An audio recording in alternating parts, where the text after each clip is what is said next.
Night. Written by Skye Warren. Narrated by Rose Dioro. Chapter 1. I unwrapped the brace from my knee, wincing at how bad it looked underneath. About as bad as it felt. A puffy mass of pain that I would pretend didn't hurt so my brothers wouldn't worry. Very soon I wouldn't need to hide. I wouldn't need to hurt. My end goal was simple. Modest, even. A ballet teacher with a small studio. An apartment nearby to put up my feet after work. And if it were lonelier that way, well, that was the price of exit.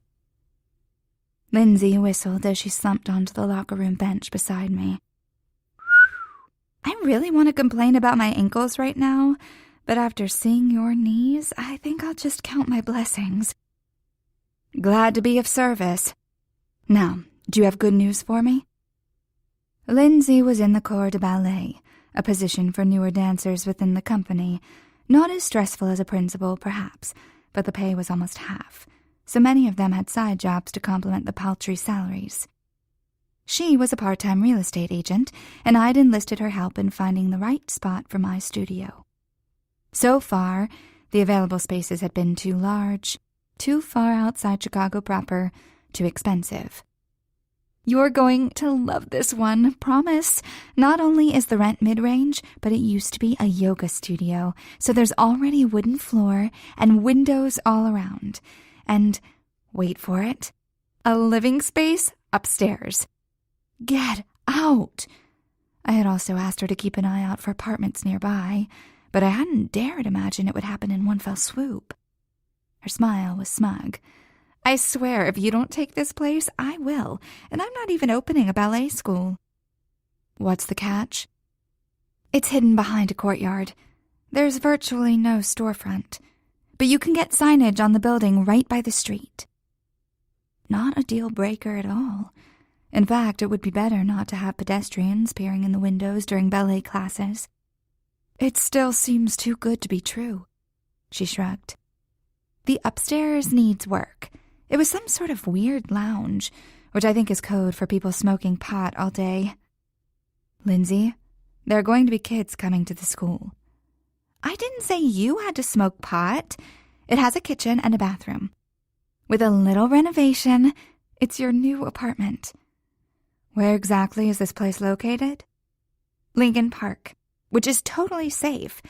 I mean, you wanted to stick to the city, so we're not talking white picket fences or anything. But it's a cool area with families packed like sardines in condos. With no outlets for their kids' energy, I finished. I knew you'd see the light, so I'll set up a viewing. As fast as you can, and tell them they have an eager renter ready to sign, so don't go showing it around. Are you? Ready to sign, I mean? Absolutely. And your brother? He'll deal with it, I said firmly. I'm sure he can handle the news that his sister is a grown-up doing grown-up things. He's a big boy. Lindsay flushed with a dreamy expression. Don't I know it? The man can fill out a suit, that's for sure. She'd had a crush on Philip since he'd come to one of our dress rehearsals the year before. At least he hadn't taken her up on her not-so-subtle hints. He knew better than to cause problems for me in the dance company. Because where he was involved, trouble inevitably followed. Believe me, I said, you're better off. She rolled her eyes. I don't want to marry him. I just want to fuck him. Nice, I said dryly. I'm sorry we can't all be Miss Goody Two-Shoes. The sharp words caught me off guard and I flinched. She sighed. I'm sorry, I didn't mean it in a bad way. You're the innocent one. It's cute. No worries. I offered her a quick smile before heading for the door. I'm heading out. Text me when you have a time for the viewing. I got in my car, shaking my head.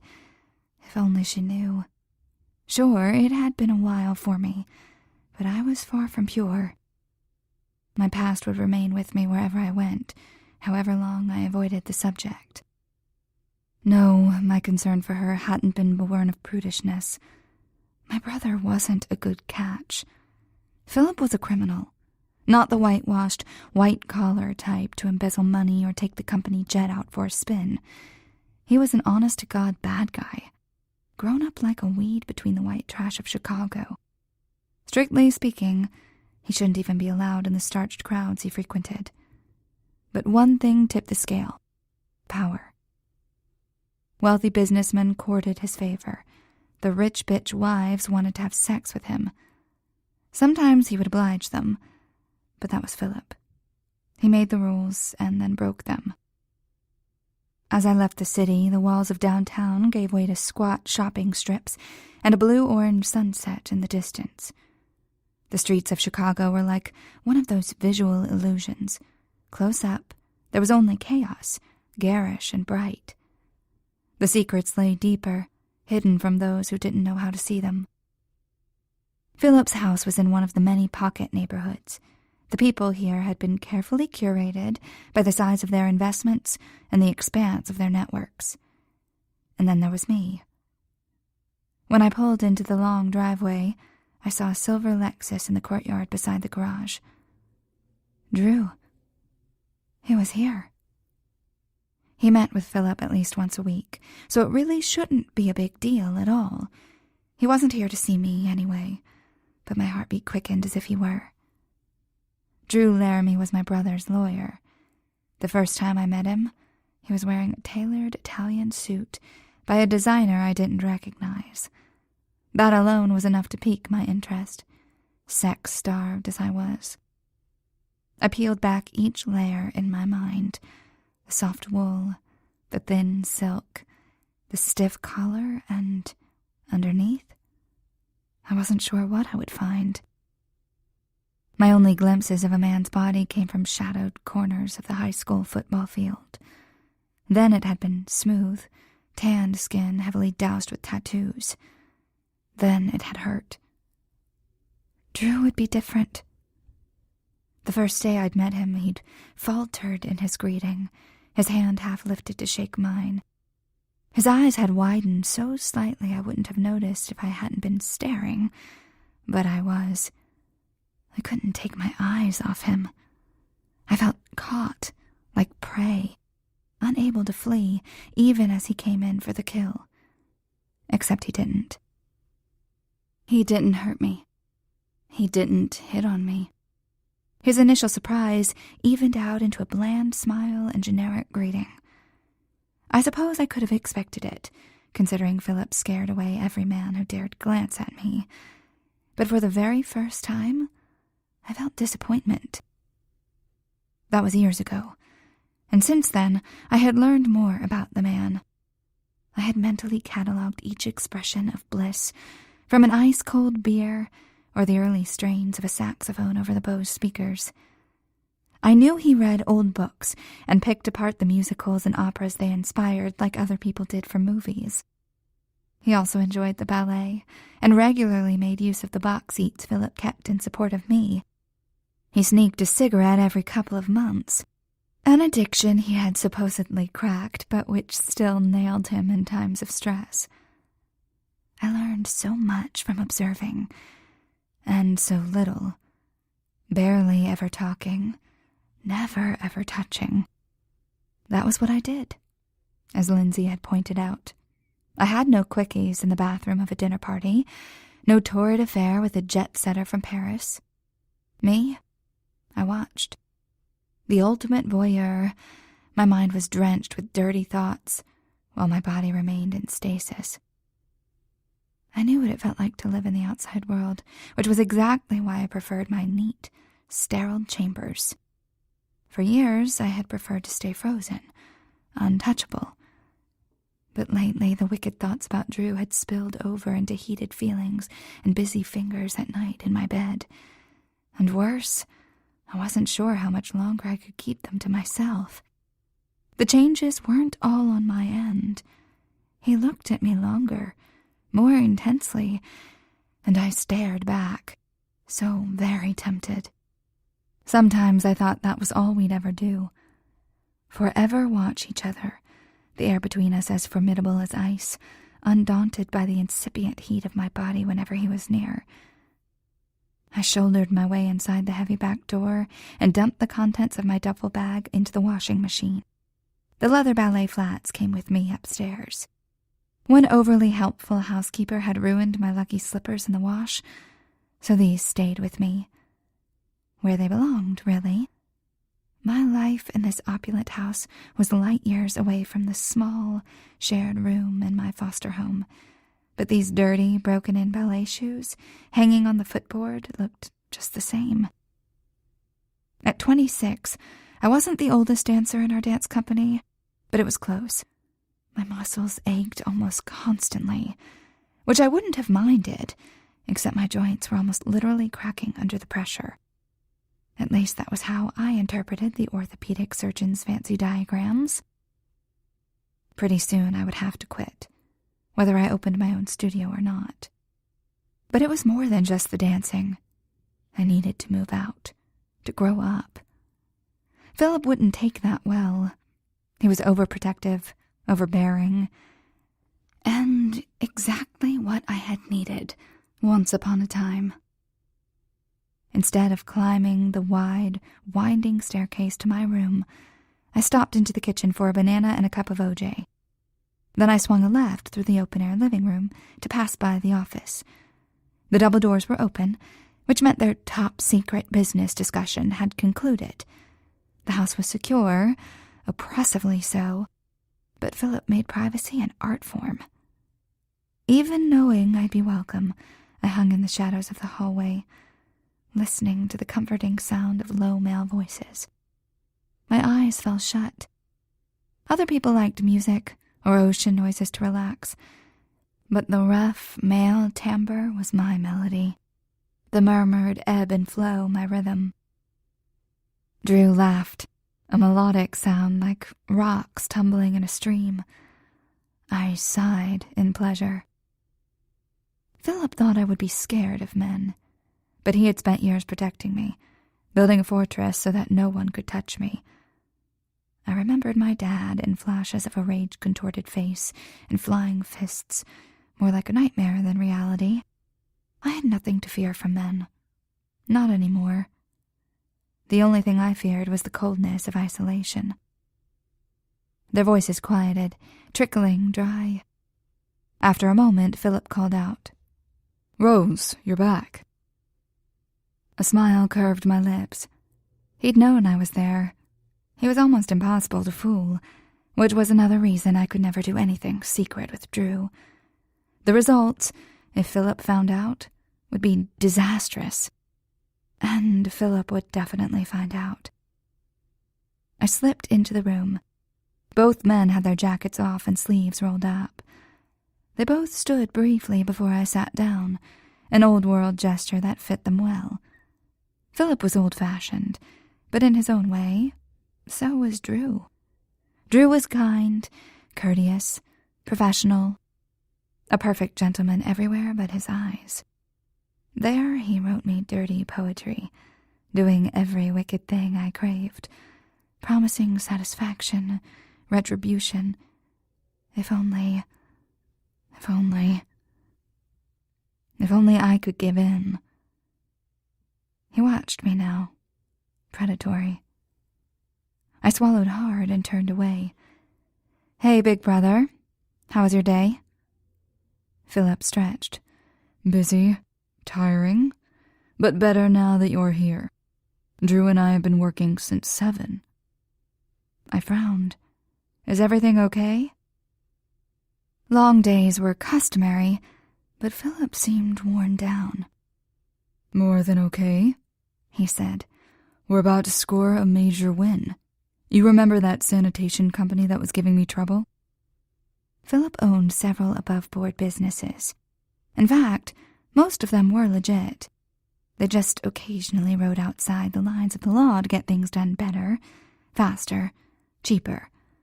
One of his first companies did cleaning for office buildings. Whether the economy was up or down, companies needed their trash emptied and toilets cleaned. I thought back. "I remember you said something about them undercutting your bids." "Just barely. Enough to prove that someone was leaking information, but I didn't know who. I sneaked a glance at Drew, who stood looking out the window. So, did you figure it out? No, but in 2 weeks the company's going to get busted for their illegal and predatory hiring practices. They won't be in any position to take on more jobs or fulfill the contracts they stole from me. I winced. Sometimes it's easier to blast through a wall than climb it, Philip said. Tell me they can't turn around and do the same to you. I'm airtight, Philip said. Thanks to this guy and his constant nagging that we keep things legal. Drew shrugged. It's in the job description. Don't undersell yourself, man. I've got the best legal advisor in the city and everyone fucking knows it. I grinned. Aw, it's like Hallmark in here. Philip sent me a droll look.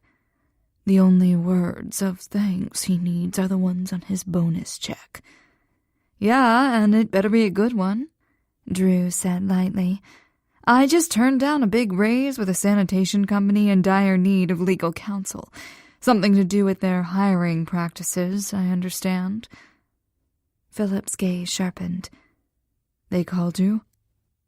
Drew shrugged, strolling back to the chairs. Met me at my condo, actually. They're desperate, and this proves it. Philip frowned for a minute, looking unwilling to let it go. He liked to be in control. He needed to be. Someone else poaching on his territory was a big offense. Well, I said, trying to put him at ease, these guys are about to get their asses handed to them either way, right? Don't worry about it. Bastards. I ought to. He sighed. With visible effort, he relaxed his muscles and unclenched his fists. The lopsided smile he gave me was too reminiscent of a softer, more helpless 15-year-old Philip. Okay, distract me. How was practice? Good.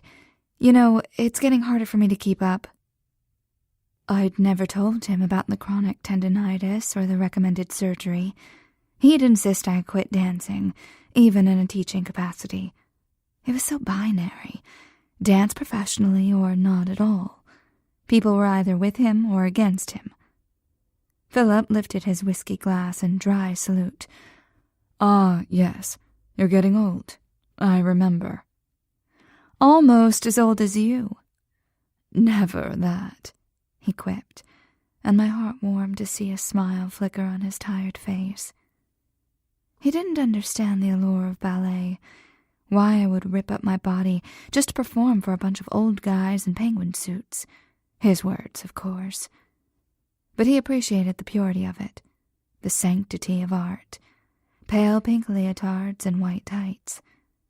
They were a costume as much as those damn suits were, designed to keep people out. This was art. This was business. Don't touch. I turned to Drew, unsurprised to find his gaze trained on me.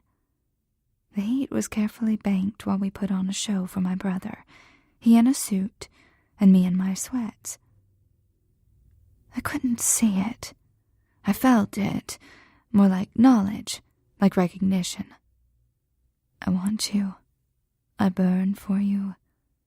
I come alive when you're in the same room. How are you? I asked, schooling my tone to bored politeness. Also old, he said wryly. He cocked his head. But good. Thanks for asking. Philip's phone rang and he excused himself to leave the room. My throat went dry. There were so few times I got to be alone with Drew. I angled for them. I hoped for them. And now here it was. Just him and me. Chapter 2. The room was quiet as we regarded each other. I searched his face for some other clue that he wanted more, a breadcrumb to lead me to him. Instead of invitation, I saw sternness, intensity. The arousal might have been my own wishful thinking, He was a cipher, a handsome, finely clad cipher. Even with his shirt rumpled and sleeves rolled up, he looked dignified and delicious. How long until the next time I'd get him alone? Too long. A certain amount of caution was a good thing, and considering certain events of my past, inevitable for me. But like opening my studio, like moving out, I had waited too long. So long that my knees were shattered, and my heart was aching, and my body was pulsing with need unfulfilled. A ballerina learned early how to live under glass, but I hadn't known it was ice, distorting the world outside to be scary and grotesque, thickening with every season until I feared it would never thaw. Gathering up my courage, I approached him, not climbing the wall, blasting through it. Every slow, even step sent needles into my strained knees. The ache only amplified the arousal he inspired in me. My whole body was a raw nerve, pulled a little tighter with every year of celibacy, stretched a little farther with every painful pirouette, until I thought I would snap. His fair skin was lightly freckled and sprinkled with golden hairs a little darker than the tamed mop of blonde on his head. I didn't know how that would translate in the darker, more private places, but I longed to find out. This close I could see the bronze of his 5 o'clock shadow, the little lines around his mouth creased in a frown. "Is this all we're going to do?" I asked. "Look, but don't touch." One eyebrow lifted. "You tell me. Was there something more you wanted?" His reticence sank in my gut, a break of disappointment and a swirling sea of indecision. It was one thing to feign disinterest in front of my brother, another to play dumb in private. "Right," I said flatly. "It's okay if your job is worth more than a few nights with me." "So it's a few nights now, not just one?" I frowned. "Don't play games." "I'm always serious when I'm negotiating. How many nights are you going to give me, Rose?" He was mocking me, or at the very least playing hard to get, as if I was going to bust out my day planner and pencil him in for Tuesday through Thursday. "Look, if you don't want anything to happen, it won't. You don't have to pretend." He grinned, the tilt of his lips somehow boyish on his lined face. "So I'm pretending now. You've gone from shy to aggressive in the blink of an eye, but I'm the one being disingenuous?" Point taken. I scoffed anyway. "I'm not shy." "I don't think so," he agreed in a musing tone. "But you sure do a good impression." "Oh, I see. You think you know me." Just like my brother thought he had me figured out. "She's frightened. She's fragile. Let's cover her in plaster and set her on the mantel beside the other unfeeling artwork." Drew shook his head slowly, his expression thoughtful. "Probably not." He leaned forward, closer than I was expecting, until I had to restrain myself from jerking back or latching on to him. His heat caressed my cheek. His breath brushed against my neck. We touched nowhere at all, but I felt him on every taut nerve of my skin. "But I want to know you," he murmured. "Then why?" I closed my eyes adrift in his nearness. "Why haven't you done anything?" "I don't make a habit of harassing women in their homes, especially when—" My indignation rose. "Especially when their brother is paying you enough money to keep your hands to yourself." His voice was softer when he said, "When I'm not sure she would welcome it." My retort caught in my throat. Would I have welcomed him? Not at first, certainly.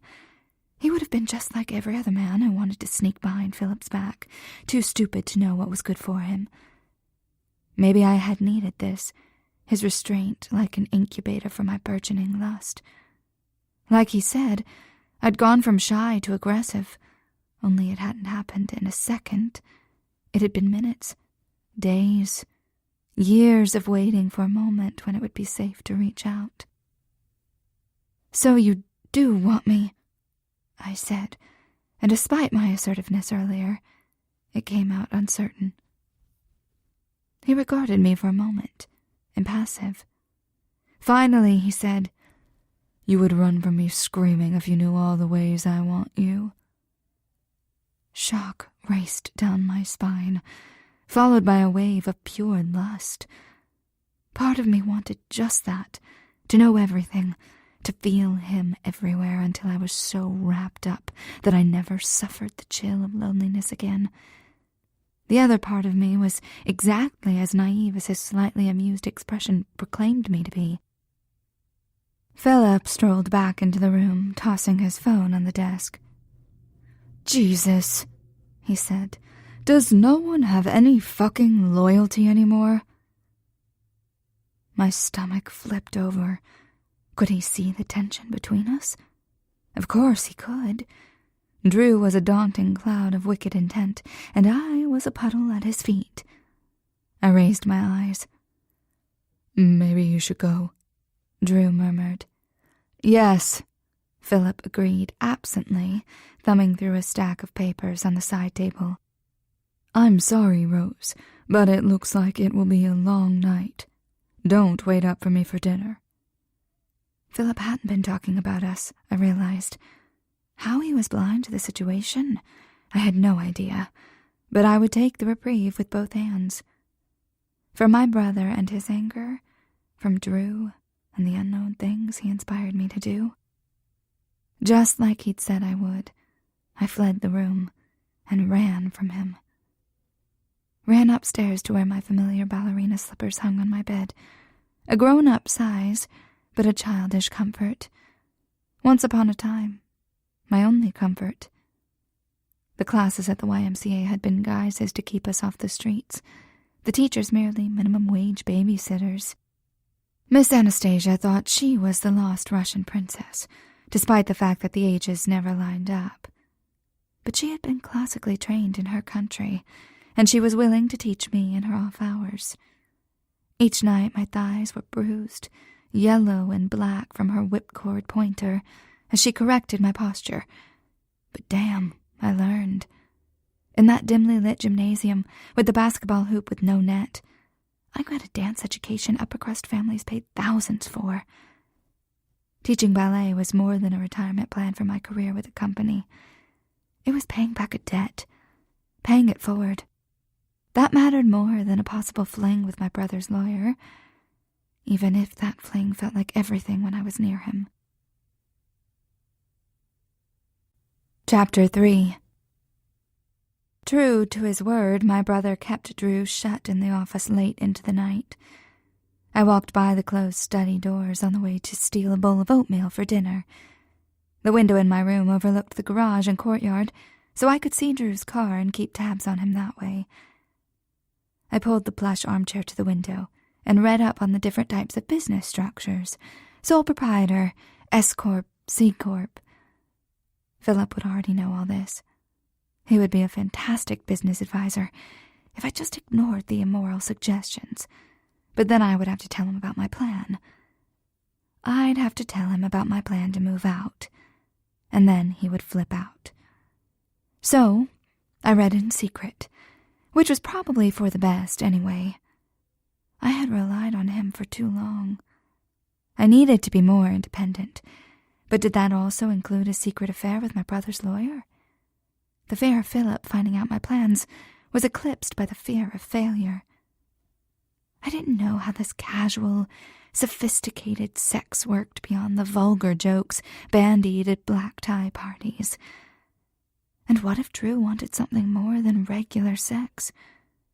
He'd already hinted as much. My only experience was too fast, too deep, and let him finish. Typical for high school fumblings, I supposed, but nothing to help guide me now. The black text blurred before me, and I might have dozed off, but a gentle disturbance through the walls alerted me to the front door opening and closing. White light spread over the cobblestone driveway as motion sensors flipped it on. Drew stepped into the spotlight, casting a long shadow over the silver-white side of his car. He opened his door and tossed his briefcase on the passenger seat. But instead of getting in and driving away, he paused. He turned back, looking directly at my window. At me. I froze, my throat going dry. He must have known it was my room, though he'd never been upstairs. I didn't think he could see me. At least not clearly. We were 20 feet away, separated by double-paned glass, and the glare from the floodlights would overwhelm the thin light from my lamp. Impulsively, I pressed my palm to the cool glass. Could he make that out? The shape of my hand? The color of my flesh? I leaned forward, painting my own reflection in the window. Wide, dark eyes set in the pale moon of my face, all framed with thick curtains of black hair. I looked like a ghost, something ephemeral and weightless. That was how I felt sometimes, too. Not really there. I wanted to feel something, to see what it was like to participate, even if it was only a glimpse. He was waiting for me, leaning against his car. Maybe he'd always been waiting for me. Since that first meeting and the sudden heat that had sparked between us, he had been waiting for me to initiate something so he could be sure I was ready. Waiting and wanting, because he had some idea of my background, if not the specifics. The consideration in that gesture, the sheer expanse of it, took my breath away. He remained still until the floodlights flicked off, blanketing him in night. My eyes adjusted, and he came back into focus again, somehow clearer in the dark. His arms were crossed as he leaned back against the car. The driver's side door hung open, an ignored invitation in favor of this. I could see the glint of his eyes, his intensity unmasked. My imagination could fill in the rest, the short, stubby growth on his jaw after a long day of work, the shadows beneath his eyes. How could I show him? What did he want? Silly questions. Of course, I knew. It was primal, the urge to bare myself, to offer myself, and only my fears kept me in check. It wasn't the glass of the window or the bricks stacked beneath it. Only my fears kept us apart. I toyed with the hem of my soft tank top, teasing him with a strip of flesh, blowing cool air across my belly. It wouldn't be like this with him. His breath was hot, his body a furnace. That much I knew from the study earlier when he'd murmured in my ear. The window pane was emanating cold, holding out the chilly night air, but failing just a little. It must be freezing, but he didn't look it. Not even as a breeze ruffled a lock of hair over his forehead. He looked like he could wait forever. But why should he have to? I wouldn't be a coward. Not tonight. I had dressed for sleep after my shower, so there was nothing underneath the thin fabric of my tank top.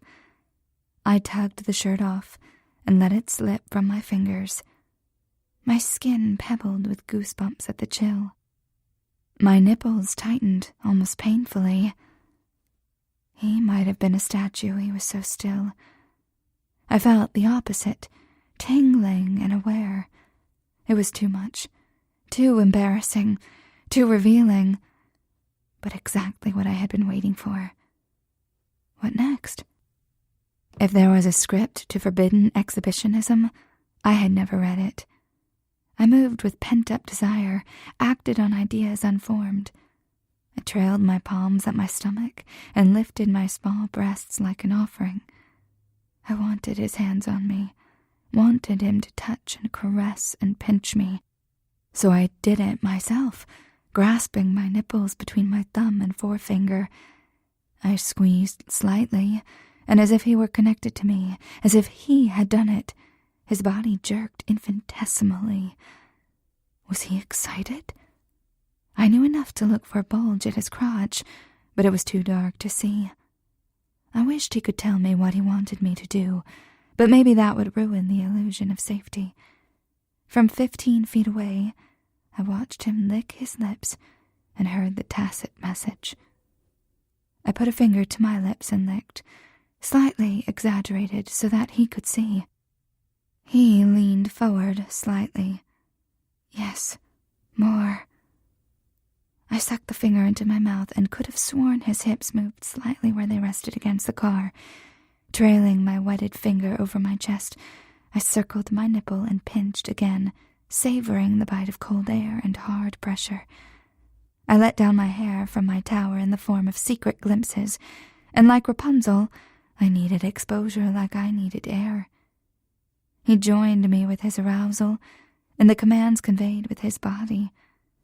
We communed in a language of our own. Climb to me.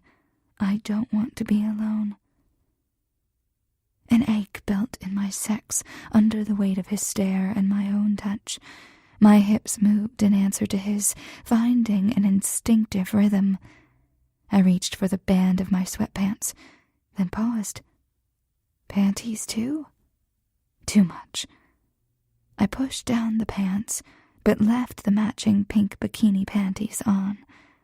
There was no way I could have heard, but I could have sworn he groaned. I imagined tiny molecules of air vibrating at the sound, traveling all this way and whispering against my lips. I tucked my fingertips beneath the soft, stretchy hem of my panties. But then he wouldn't be able to see. Instead, I slid my palm over my covered sex and slipped beneath the strip of fabric between my legs. Wet heat met my questing fingers, more slippery than I had ever felt it when alone in my bed. I teased myself along the slick outer lips before sliding upward in search of a particular place. There. My knees threatened to buckle from the pleasure that coursed through me, from the hard training of the day. I braced myself against the window, one hand on the glass and the other on my clit. It did more than sustain me. It connected me to him, an arc from the outside in, and the result was electric. He leaned forward, gripping the top of the open door. I watched his other hand ball into a fist before letting my eyes fall shut, imagining that hand on me, holding me just as tightly, bruising me so I would never forget. Finish it.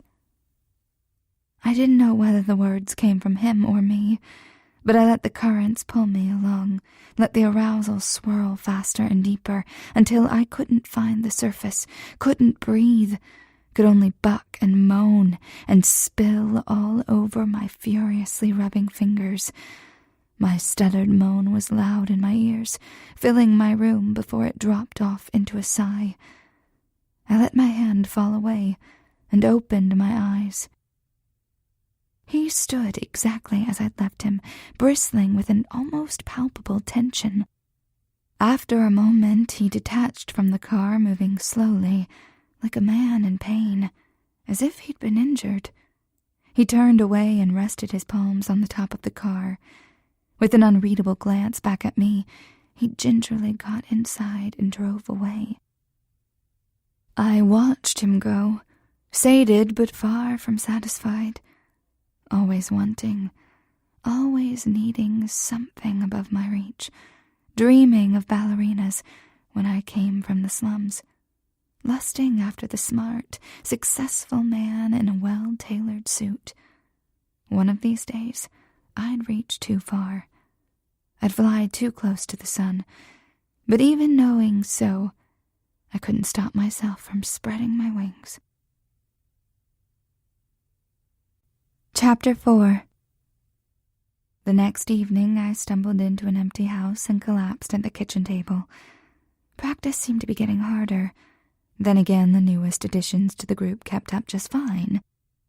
My body wasn't suited for the grueling excess any longer, and if I continued to push, I would injure myself. Well, worse than I already did on a daily basis. I whimpered as I forced my leg to straighten. I wanted to keep dancing for fun, to teach, which meant I had to quit while I still had the ability to walk.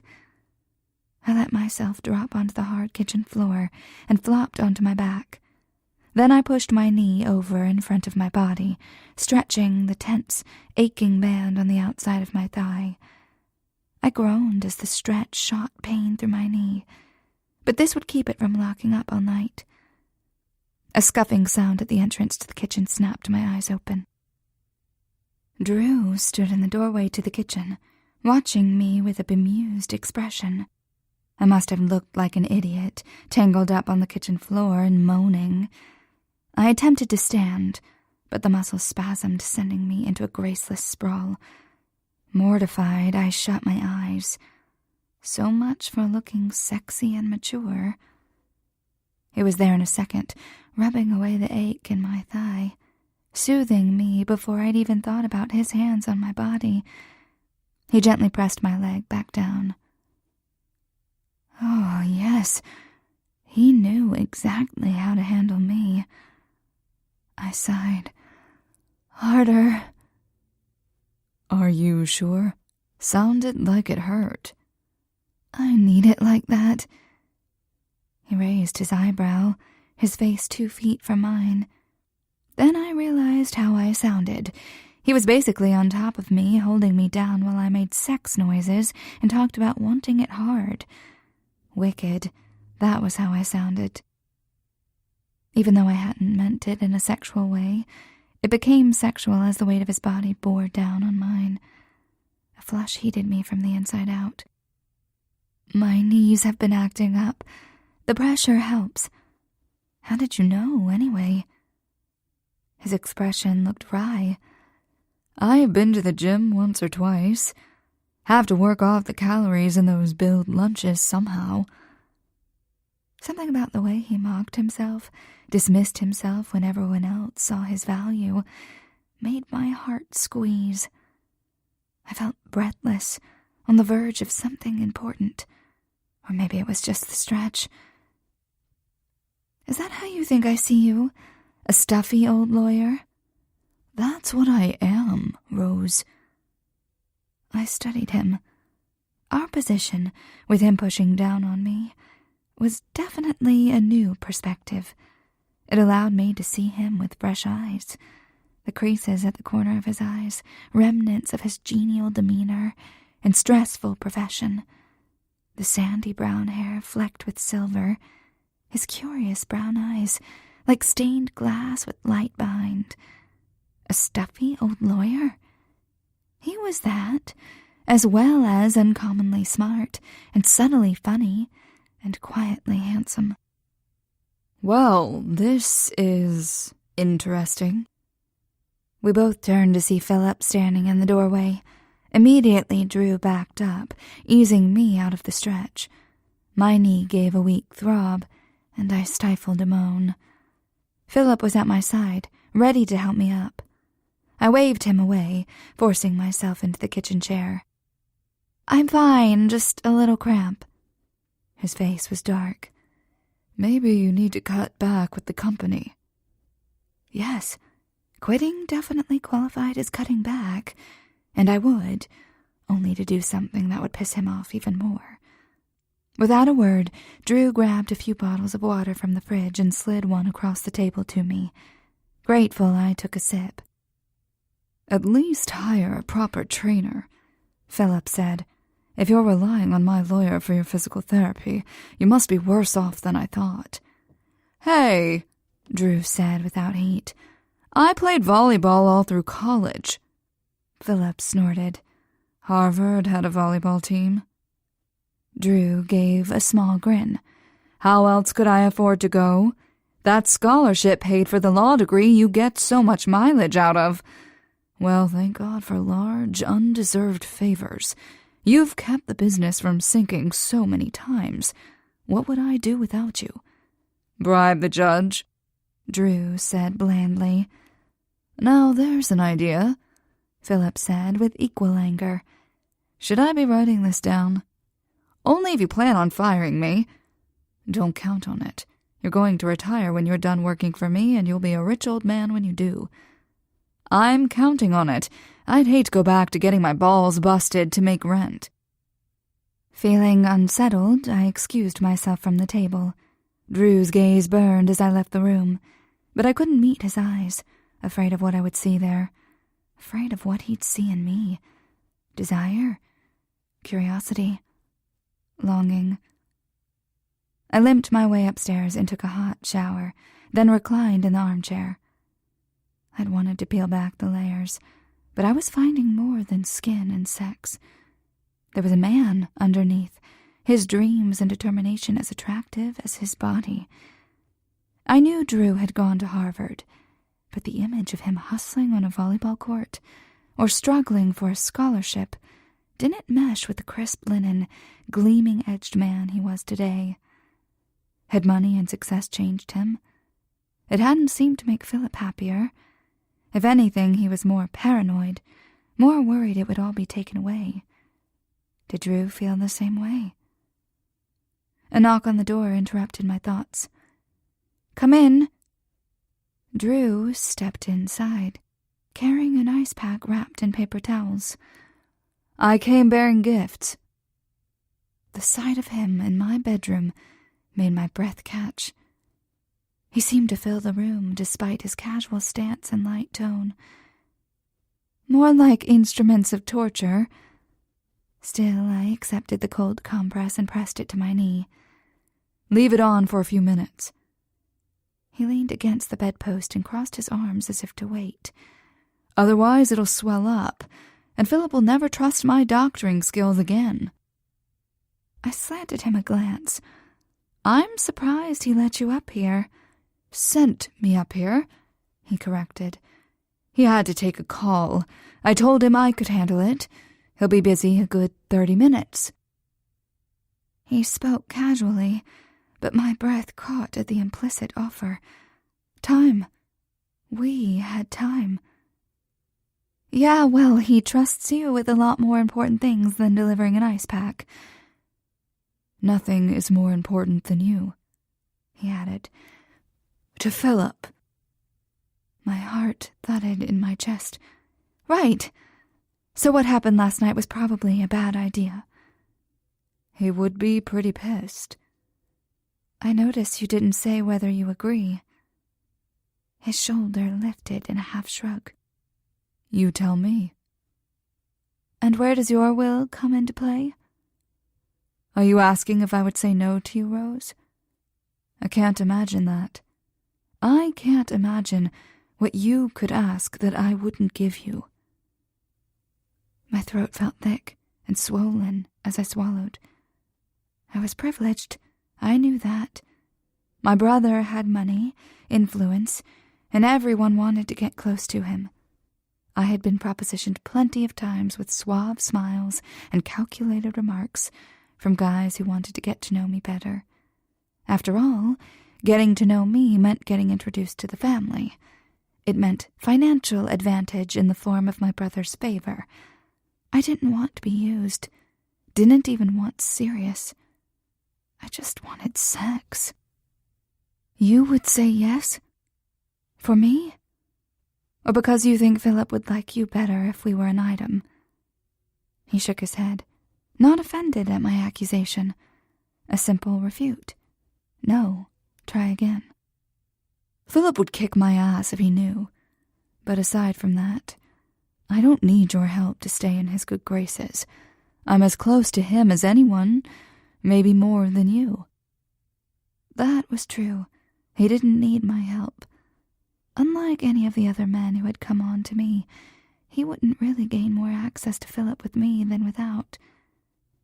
Was that what made him so attractive? Though attraction wasn't really what I felt for him. He didn't pull me to him with charm or seduction. His very presence flipped a switch inside me. I became alight with anticipation and arousal and other things I didn't have the words for. I wanted to feel like this all the time. He'd said he wouldn't deny me. I swallowed, wondering if I had the courage to ask for what I wanted. Drew opened his mouth to say something, then seemed to reconsider. Well, I guess I should head downstairs. It will feel better if you leave the ice pack on. He turned to leave, and I blurted out, "Would you do it for me?" A beat passed, then 2. Do what?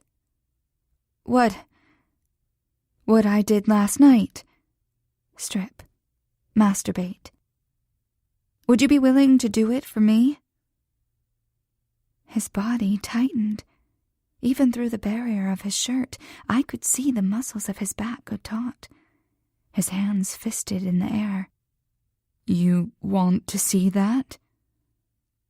I had dreamed of it last night. I want to. I promise not to touch. Is this supposed to be convincing me? A surprised laugh escaped. I won't touch this first time. Ah, he said, quietly. Then I suppose I don't have a choice but to wait and see. How would you like me? Well, that was a loaded question, weighted down with other questions like, how long until Philip comes looking for him, and where will we go from here? I don't know. I stood and dimmed the light, leaving us bathed in soft yellow from my reading lamp, the same as last night, only closer and more intimate because he was here with me. I locked the door, too, just in case we had less time than he thought. I turned to face him, leaning back against the wall. Wherever you like. He looked at the bed. He looked back at me. He sat down in the armchair by the corner. The message was clear and heartbreakingly thoughtful. No pressure to go further, like a bed might imply. And there was a sweet symmetry in the place I had stripped myself and where he would do the same. Our reflections caught by the same window. Faint impressions trapped in glass where only the two of us could see. But even while I appreciated the gesture, unease nudged at me. He seemed so alone in the corner, as if this were a perverted sort of punishment instead of my reward. He reached for his zipper, and my breath caught. "No," I breathed. His hands froze. He raised his eyes to meet mine. "How can I make this better for you?" Inwardly, I winced at my bumbling ignorance, but I held my ground. This was my room, my show. I could make of it what I wanted, and I never wanted him to hurt. If you were here with me, his voice roughened, near to me, I would come so hard. I knelt on the floor at his feet. My knees cried out in pain, but I couldn't hear it over the pounding of my pulse. It beat a rhythm of wanting and waiting, a tribal song I somehow knew by heart. "Your knees?" he asked. "Are fine." A lie. But if I told him the truth, he would insist that I sit down, that I apply the ice pack with the detached solicitousness that I got from everyone else all the time.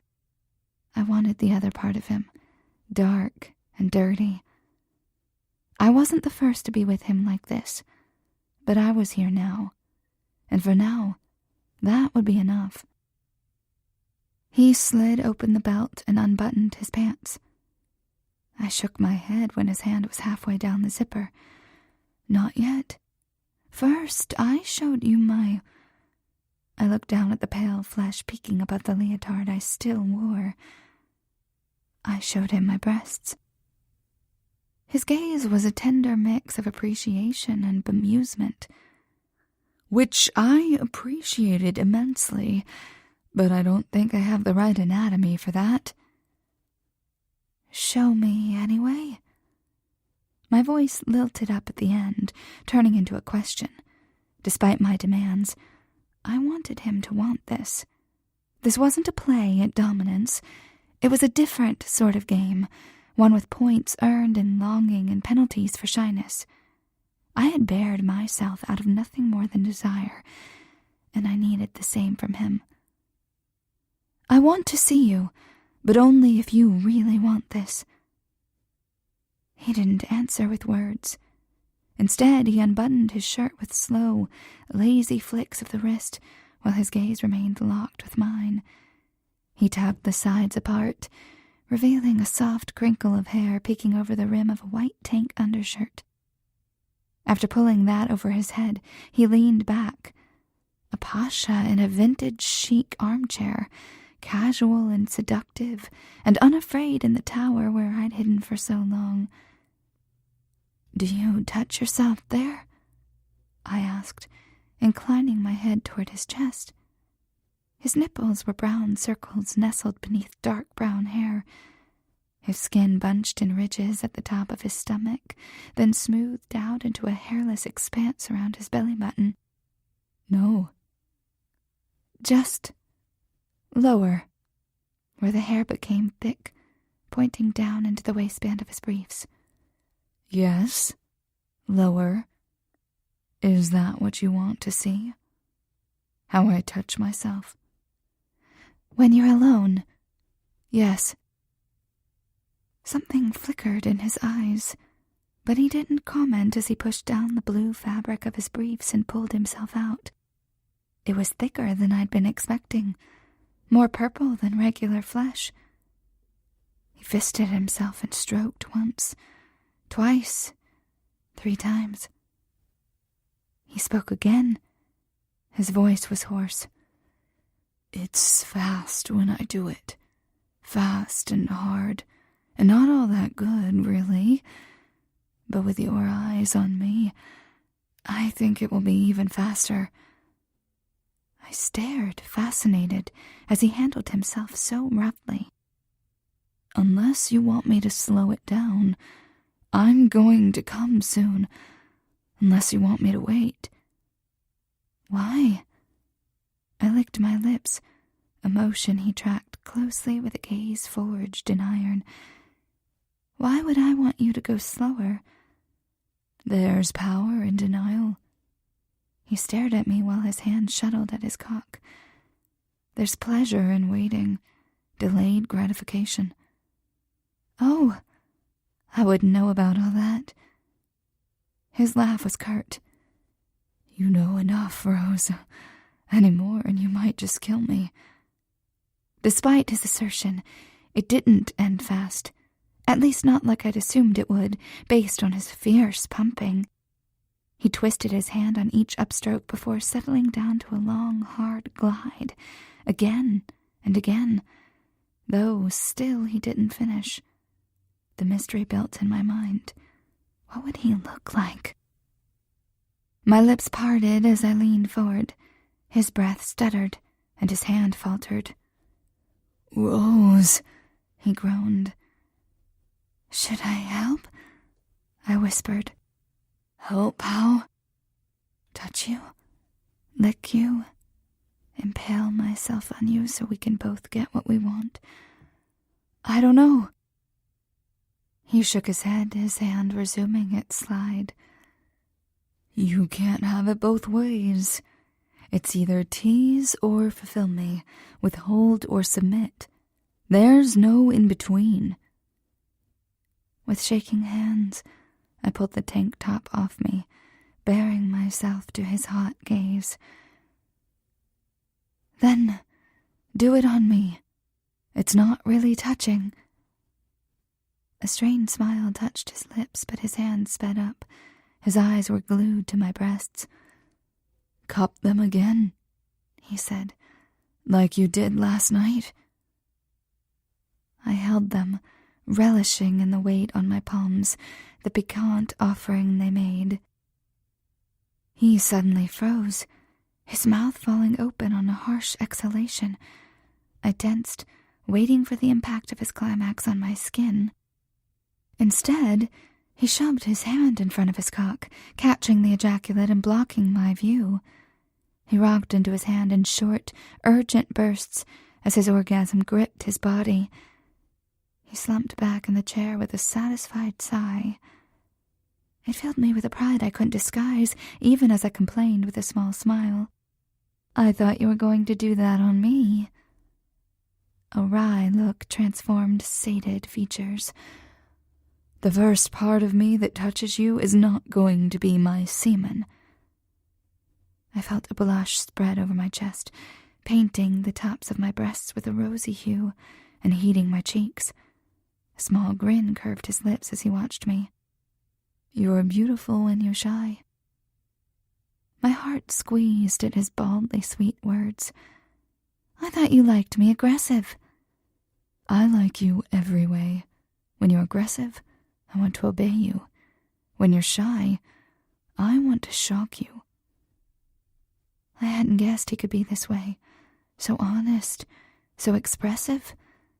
But maybe that was the benefit of a man who made rhetoric his trade. I paused, licking my lips. His eyes tracked the movement. "Be brave. What does it make you when I'm horny?" He leaned forward and murmured, "Desperate." Then he headed into the adjoining bathroom, and I heard the sound of running water. I was flushed all over from that one word, flattened by need and the total lack of time to fulfill it. My brother was waiting downstairs for Drew, and besides, the illusory debt had been fulfilled. Gingerly, I pushed myself into the chair, which was still warm from his body. Unbidden, I had performed for him, and he'd returned the favor. There was nothing more I could offer, nothing more to demand. If I wanted more of him, I would have to ask. He unlocked the door, but waited. "Will you call me?" He smiled, a full and brilliant thing that sucked all the air from the room. "There," it said. "That's what I was waiting for. An invitation, a request, a tug of the line toward me when I hadn't even realized I'd hooked him. But I had. That much was clear from his easy acquiescence to my every request, to the heart-clenching words of compliment and kindness. He was interested in me for more than sex, and only as the knowledge clicked in my head did I realize how surprised I was. How little I expected that from anyone, least of all a sane and stable person like him. Only then did I see the netted cage of my past surrounding me. A high school relationship. How could it still bother me? A dad who talked with his fists. Well, whose hadn't? Easy to dismiss in theory, harder in practice. I pretended to be healed, but the truth was, I had been paralyzed, struck with the teeth of teenage cruelty and poisoned by memories. But the recognition of that taint only spurred me on. The fear could only contain me if I let it. The hurt could only catch me if I stood still. He handed me his phone, and I keyed in my number. Both of us could have gotten each other's numbers through slightly sneaky means, but it was sweeter this way, like passing notes in class. "Do you like me?" This was the grown-up version, a contact listed in his mobile phone. Check yes or no. He took it back. "We'll probably be working all night. Tomorrow." I couldn't hide the smile that lifted my lips, a reflection of his. Tomorrow. Footsteps from the hallway alerted us to a new arrival, and I jumped back, smoothing my palms over my stomach. Philip peeked in. "Are you okay?" "What? Of course. Don't blush. Don't blush. Damn it." He frowned. "Drew was taking so long, I worried you were more hurt than you let on." "My knee is feeling great," I said honestly. "Barely feel a thing." Which was true. Vicarious orgasms had that effect, I learned. Drew picked up the ice pack from the bed where I must have set it down. like he didn't have a care in the world. He was casual, tossing the blue plastic compress and catching it in his palm. "Works like a charm." Though the expression on his face said he wasn't talking about ice packs at all. He winked at me as he shut the door behind him, and their muted words turned to work. Arrogant man. No, that wasn't right. Confident. Charming man who found a friend in everyone he met, who smoothed over feathers that Philip was forever ruffling. If I pursued a relationship, even a purely physical one, I would fall for him. Hell, I already had. Which wasn't a good thing. When our brother Colin had fallen for a girl, Philip had almost gotten her killed. If I cared about Drew, I would leave him alone. And yet I couldn't resist. I may have lived with luxury and excess for over a decade, but the years before that had been barren. For those few years in a group home, before Philip had gotten me free, I had learned to take what I was given and steal what wasn't. Drew was a banquet when I hadn't eaten all day. I was a poor girl who didn't have the will to pass him by, even knowing he wasn't for me. Chapter 5. The next day after practice, I followed Lindsay out to the space to let. We parked on a sunny street lined with thick, evenly spaced trees and red brick townhomes. As a large truck pulled away from the meters, we nabbed parking spots one behind the other. "No parking lot," I commented as we crossed the street. She snorted. "In this neighborhood, you'll be lucky to get a few parking spaces in the garage out back." "Yeah, but parents need to drop off their kids." "And they can," she said, gesturing to the fire zone in front of a courtyard area. "This is what everyone else in the city has to do." Resigned, I pushed through the throng of people in front of the coffee shop we passed. They had figured out a way to get there, and of course my customers would too. We crossed the courtyard, which I had to admit would be a lovely space for the girls to wait to be picked up. And after Lindsay unlocked the door and let us inside, all my worries faded. Just as Lindsay had said, the place had been a yoga studio at the height of Chicago's mini-tech boom, but had lain dormant ever since. A beautiful wooden floor would need to be refinished, and then covered with more knee-friendly material. I would install bars, which probably meant redoing the wall of windows. But it was perfect. Any place would need some renovations, and besides, something about this place just felt right. Warm and hopeful. Or maybe I was projecting. I didn't want to jinx it, but I had a feeling good things would happen here. And the apartment above the studio was icing on the cake. It had been some sort of lounge, complete with beanbags and hanging beads in the doorway, but it had all the right parts for a living space, as Lindsay had said. And that was exactly how I planned to use it. My savings would cover the rent on the whole space for a year. Not a huge cushion, but I had to have some faith that my business would succeed. I had to trust. After I returned home, I stayed up late reading the contracts and rental agreement. The phone sat beside me, a silent testament to where my thoughts strayed so often. He was a busy man, hard at work, and if he was too tired to call, well, that was fine by me. But oh, I wanted him to. I lay back on the bed, stretching my shoulders, and wanted him to call. The phone vibrated in my hand, startling me. I must have drifted off for a minute, as my brain was sluggish to start again. I checked the screen. Drew. "Hello?" My voice was thready, not quite there. There was a pause. "It's too late." No. I turned and blinked at the bright red dashes on the alarm clock. 1 a.m. Okay, it was too late. "Is everything all right?"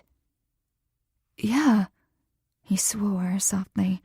"I'm sorry, I shouldn't have called. I just got home, and I didn't want you to think that I had forgotten or that I wasn't serious about you." Like a splash of water on my face, and I was awake. "You're serious about me?" Silence, and then, Yes. I rubbed my eyes, shaking off the remnants of sleep. Okay, you have to help me out here. I understand why you didn't want to start mauling me in my own home, but if you were really interested in me all this time, why didn't you ask me out? I've been out of the game for a while, but I'm fairly sure that's the typical progression of things. You're not a typical woman, Rose. His voice was dry. He was talking about my brother. Me? I was as common as snow in a Chicago winter, as drab, too. He seemed to have heard my unvoiced denial, because he explained, Do you remember the first case I took for Philip? Years ago, when my brother was making the transition from small-time problem solver to an actual businessman. Some lowlifes we knew from the old neighborhood had sued him. Honest to God, served him papers. Philip had wanted to do more than make it go away. He'd wanted to teach them a lesson. That was where Drew came in. A young hotshot working at a prestigious firm in a fancy skyscraper. He must have had an enviable paycheck and salary, and for the first time, I wondered why he'd left. Philip was persuasive, but Drew wasn't easily blinded by flashy lights. Your brother showed up with an attitude and a fat wallet. None of the partners wanted to touch his case, but they weren't about to turn down his money, so he got assigned to me. I bet you were thrilled, I said, thinking of how damn angry Philip had been back then. Still was, but he hid it behind expensive clothes and expensive cars, and a disdain I might actually believe if I didn't know him so well. I complained to my bosses, but I was still the new kid, no matter that I'd begun to make a name for myself. So we were stuck with each other. I was a cocky little shit, thinking I was the biggest thing to hit the Chicago law scene in the last decade. And your brother was your brother. But you must have gotten over it since he hired you. It took a while. He kept wanting me to lie and break the rules for him, and I told him there was no way in hell I was going to jail for a shithead punk. So he punched me in the face. No! Came out in a gasp, even though of course he had. Of course. Which would have been my out. I could have gone upstairs and showed them my black eye, and the guy would most likely have been bumped as a client. At the very least, I wouldn't have had to work with him anymore. Instead, I punched him back. A groan escaped me. Even though I knew the story had a happy ending, I'd certainly never seen the two ever bicker, much less fight. Not my finest moment, getting caught in a full-out brawl in my office by a senior partner. I got fired, and Philip's case got reassigned to another junior attorney at the firm. And he lost. The guy fucked it up, even though we should have won, and everyone knew it. What a disaster. Yeah, Philip had left all this out when he told me he'd hired a lawyer. What did you do? I was more pissed about losing the case than anything, and your brother hates to lose even more than I do. A match made in heaven. So that was his pitch. He approached me a few weeks later. Neither of us mentioned the fight. He said, "Let's beat the bastards next time." I told him to triple his offer, and here we are. And you've never gotten into a fight again? I said, wonderingly.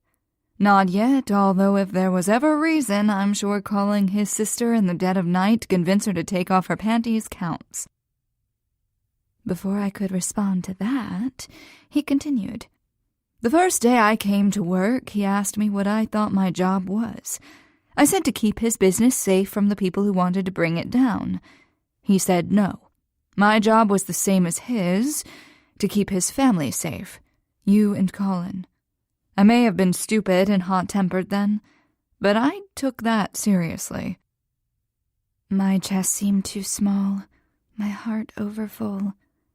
He had kept us safe all this time. He wasn't the one installing the alarm system, but the work he did for Philip was designed to keep the businesses running smoothly and the family secure. We took for granted that if something needed to be done, Drew would help. Hell, he was part of the family. He was the only one unrelated to us who had Philip's implicit trust, and mine. And if that trust were shattered, a voice whispered in my head, it would be my fault. I don't want to mess things up between you and him.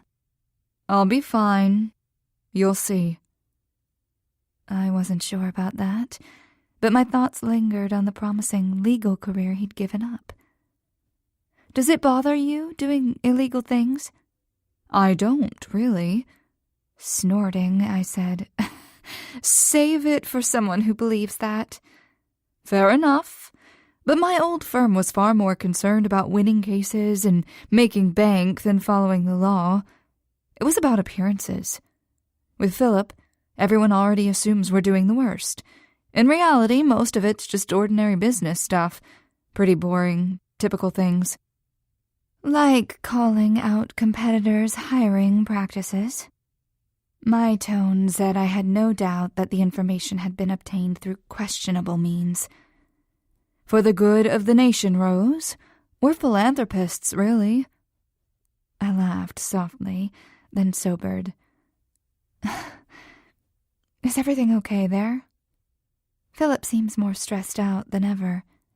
Yeah, he has more business than he knows what to do with, now that he's picked up the contracts they dropped.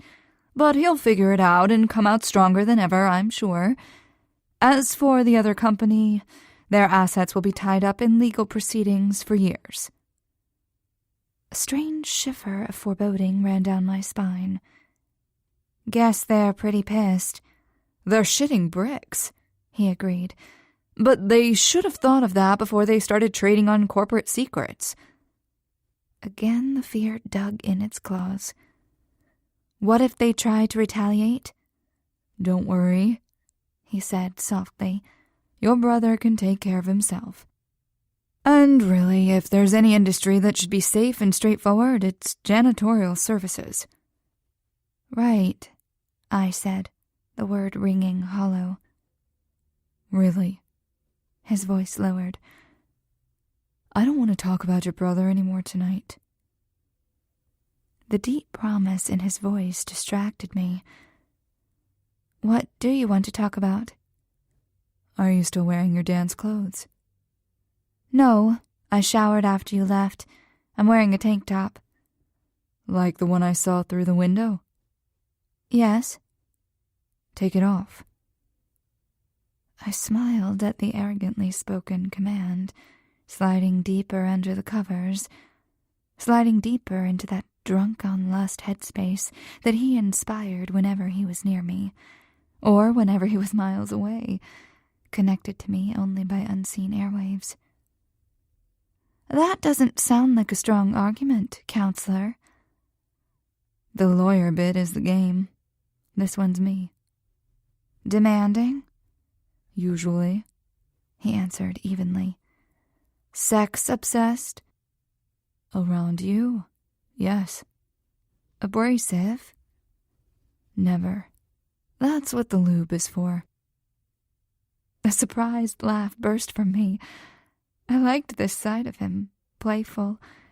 He was so serious at work, and that was the only time I saw him. I wanted more teasing, more sex banter, more fun in the middle of the night, preferably with us in the same bed. I don't know if I'm up for all that, kinky stuff. I'm not kinky. I just like to try new things out. Which is different because I don't need to do any of it. That's just for fun. All I need to get off is to think about you, taking your top off. Ah, so we come back to my clothes. You said you wanted persuasion. Is it working? I sat up slightly to pull my top off, then burrowed back under the covers with the phone to my ear. The covers felt impossibly rough against my sensitive skin, like sandpaper against velvet. It was an acute sort of pleasure, imagining it was touch, wishing it were the wet heat of his mouth against my puckered nipples instead of cold, dry fabric. What about you? Take yours off too. There was a rustling sound, and then his breath exhaling over the phone. I'm here. Look down at your breasts. Tell me what you see. I lifted the covers enough to let dim light spread across my breasts. They looked just like they always did, and I barely knew how to describe them, much less in a way that was sexy. I bit my lip. Be brave.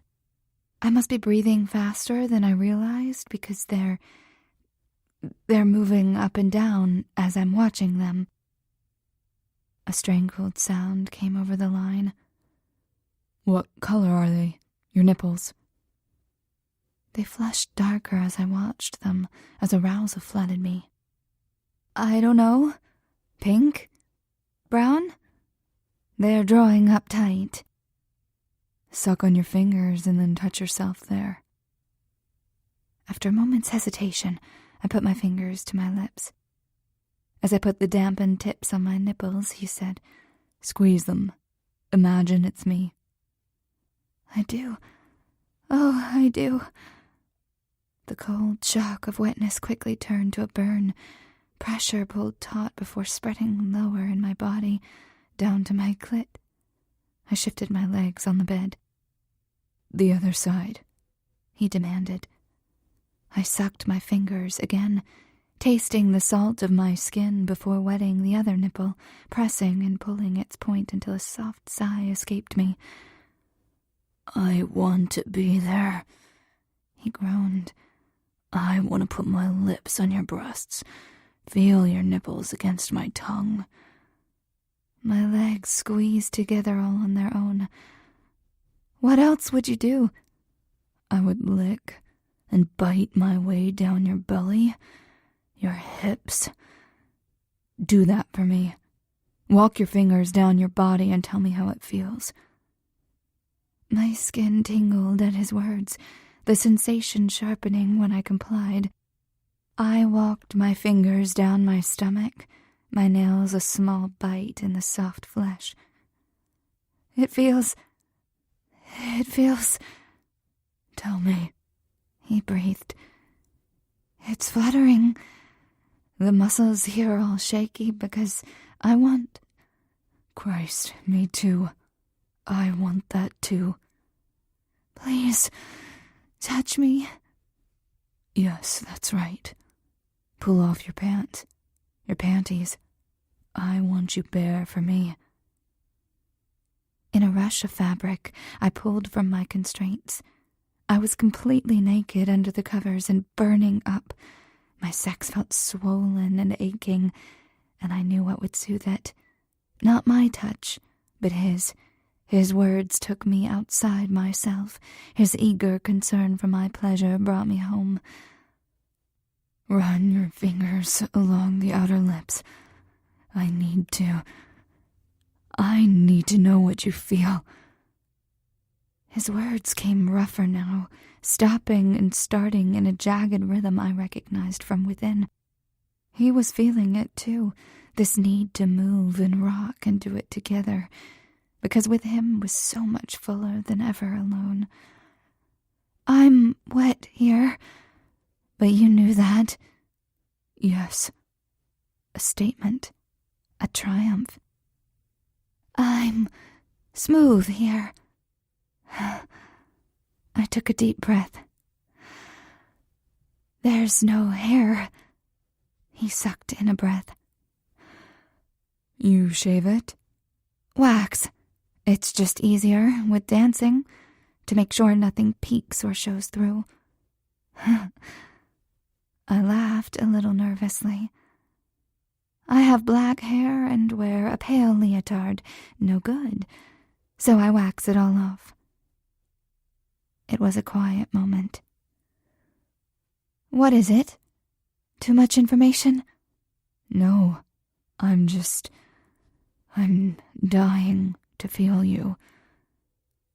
The edge of erotic desperation in his voice lent me courage.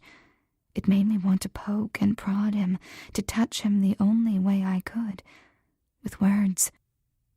So you want to feel me here? Are you sure? It's very slippery, warm, and wet. His groan was raw and beautiful. I can't stay still here, just rubbing and searching out something. My breath caught as my fingers stumbled upon my clit.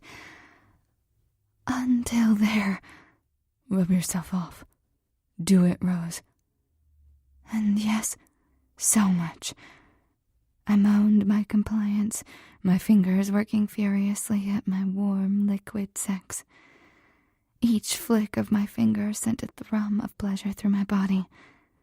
My arousal spiraled higher, drawing up every nerve and tightening every muscle.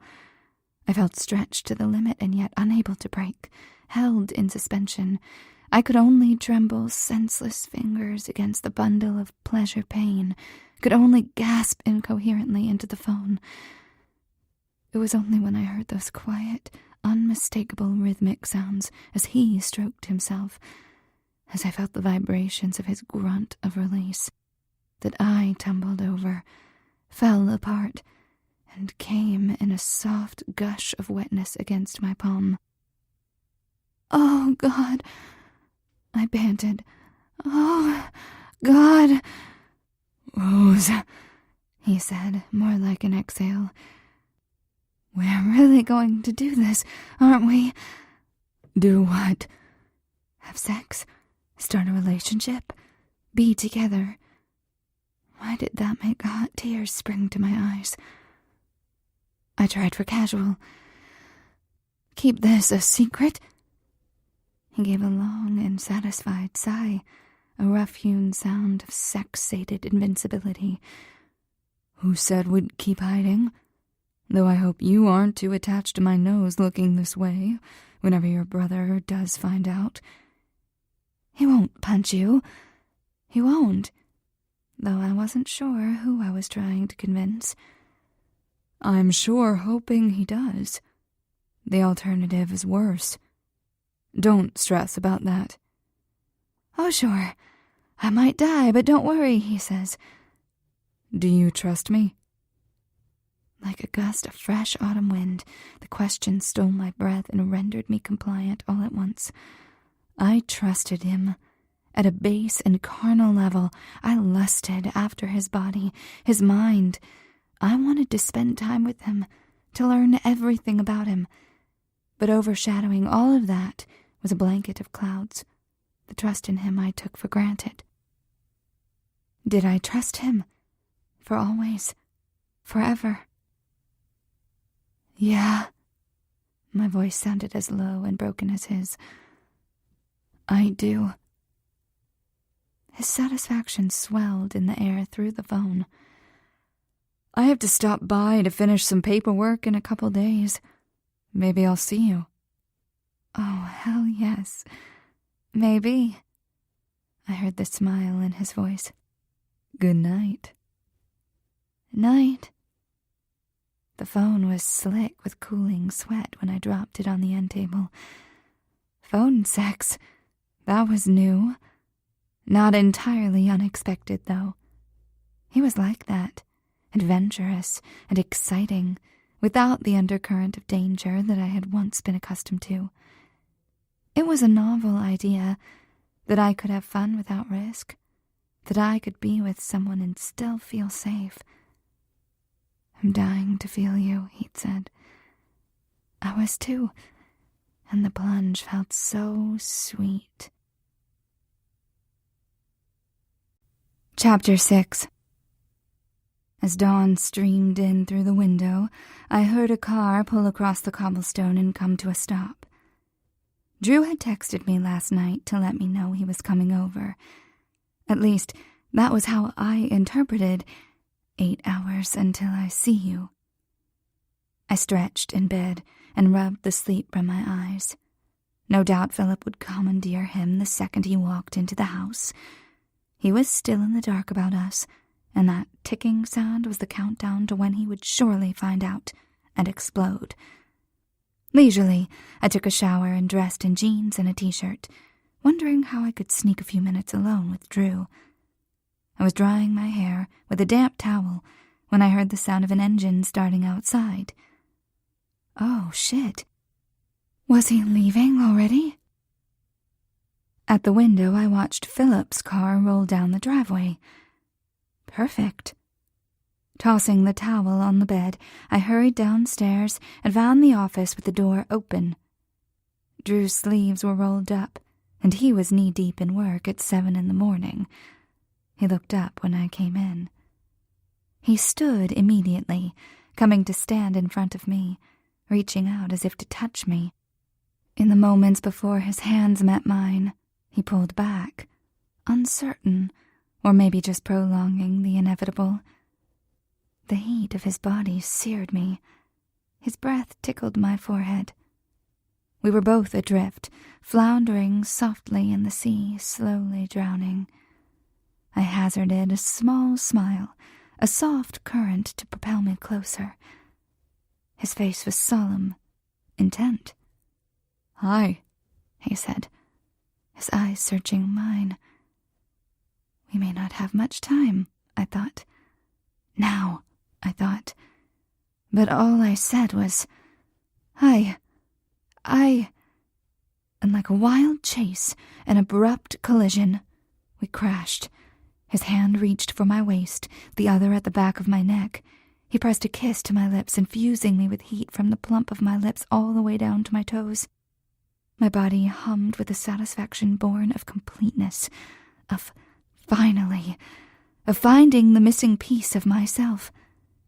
He fit against me as if he belonged there, and though I knew it was only physical, I sighed into him, melted into him, until I couldn't tell where he ended and I began, accepting him places deeper than my body. I clung to him with my arms, my legs, my lips as we toppled to the floor. My legs straddled his body. My arms rested on either side of his head. My hair formed a dark curtain around us. He must have felt overwhelmed by me, but instead he licked at my mouth, angling deeper. At the press of my tongue against his, he surged up and flipped us over. He knelt over me, pushing farther, trying to climb inside me, but, God, he was already there. At my core, in my heart, he filled me and surrounded me all at once. It was a sweet suffocation, running out of air and finding peace in the ether. He pulled back slightly. "Can this one be fast?" I struggled to the surface. He sounded urgent, a bit desperate, and I hardly knew what he was asking. "What?" "Either that or I need to come first," he muttered. "No way am I going to last." "Oh!" I ran a palm over the curve of his jaw, set so tightly. He was tense, and I wanted to ease him. "It's okay. It can be fast." "Are you sure?" He pressed urgent kisses along my jaw in answer. We were always like that, in symmetry. I offered, and he accepted. He asked, and I acquiesced. Was I sure? No, not really. I felt heat and dampness at my core. I wanted him, so that should be enough. It would have to be. I trusted him. I didn't bother to answer this time, just shimmied myself so that I was centered under him. I spread my legs, and his hips fell effortlessly into the cradle of mine. His erection felt thick and impossibly hard where it pressed against me, but I knew it could work. It had done so when I cared far less than now. He snagged a condom from his wallet, and I watched him as he opened his pants and put it on with jerky movements, his fingers flying too fast to see more than hard, flashed skin. His cheeks were ruddy with a flush of arousal, his whole body taut.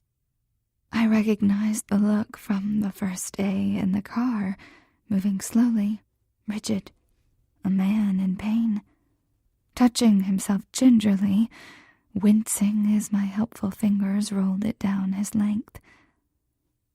I matched his movements, pushing down my pants, my underwear. When I was naked, he slid 2 fingers down to my sex.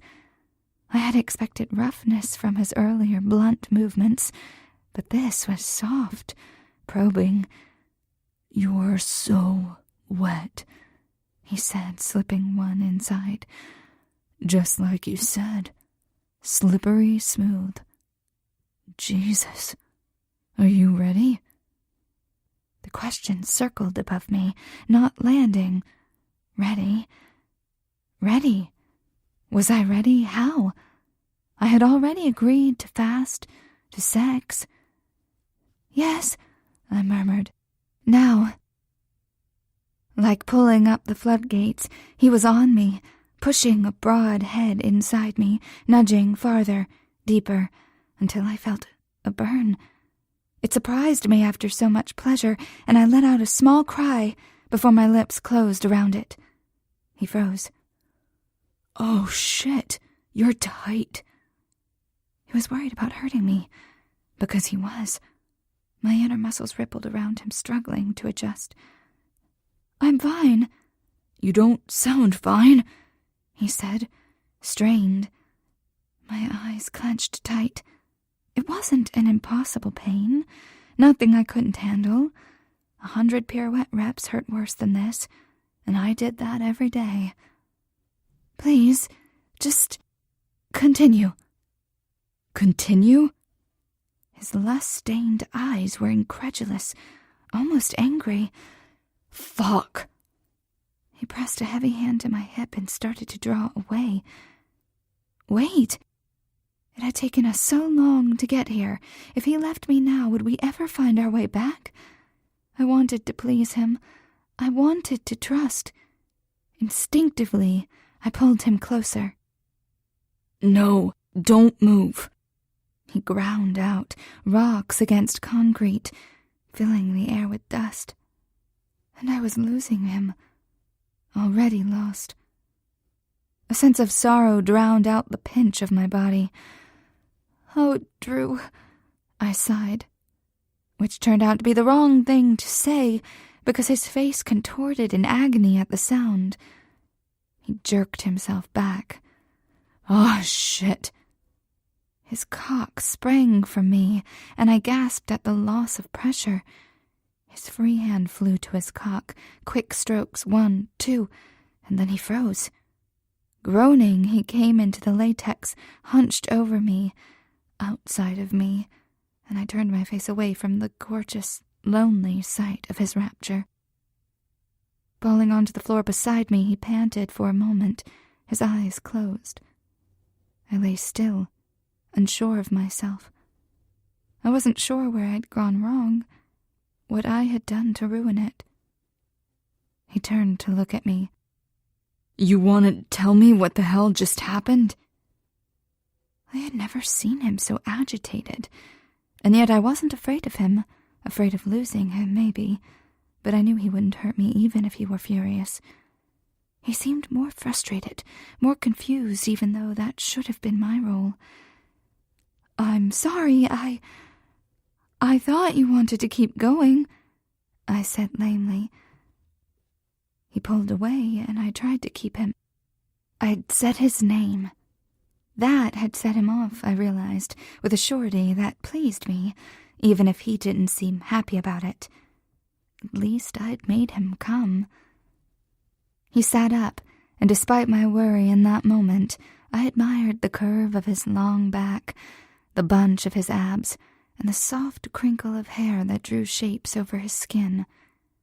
I sat up, too, suddenly self-conscious of my splayed position, of the gaping place he no longer took. My knees slunk together, and I pressed my shirt to my breasts. He spoke slowly, carefully. "Is it possible... Are you a virgin?" "What? No."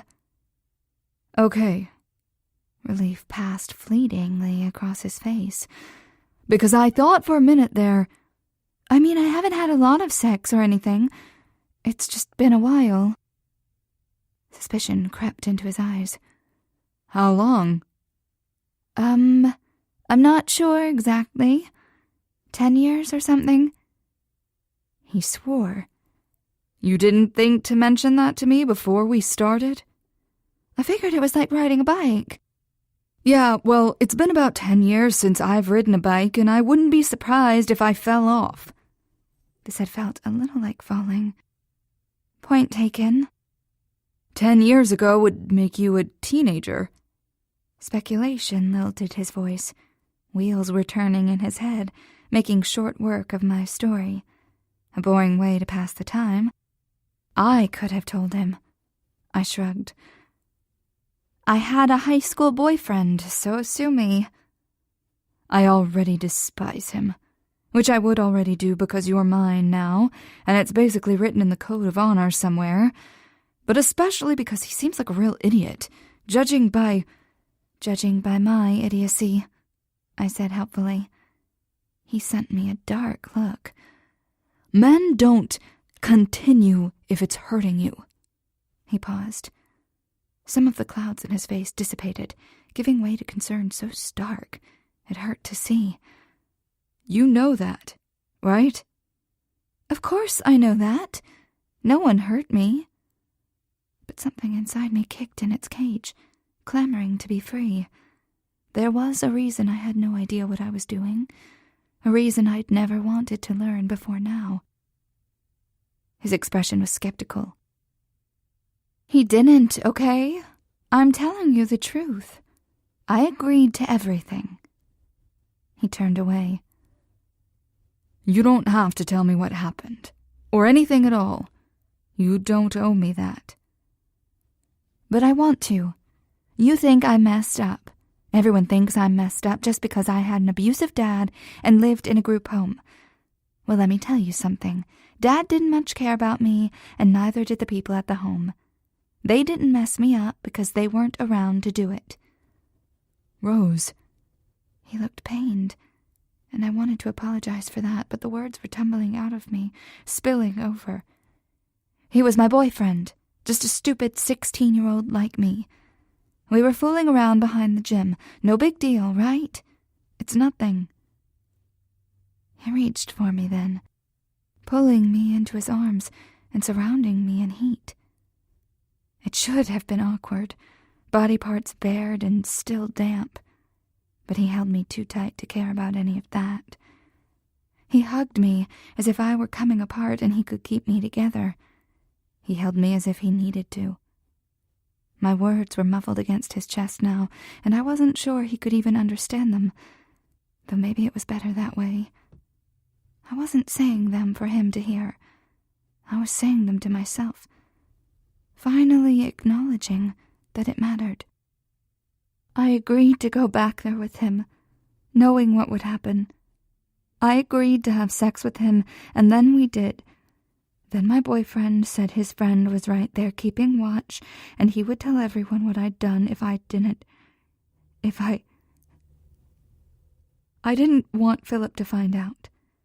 He would have killed him. The words vibrated through him like maybe he agreed with the sentiment, like he could have committed murder in that moment too. Maybe he was less laid back than I'd given him credit for, but then he had survived in this business for a long time, long enough to get killed himself if he wasn't careful and tough. Yes, he would have. So I did what he wanted. I lay there, and I took it, when I didn't even know him. A harsh laugh escaped me, and I never complained when it happened again and again. I never told anyone until now.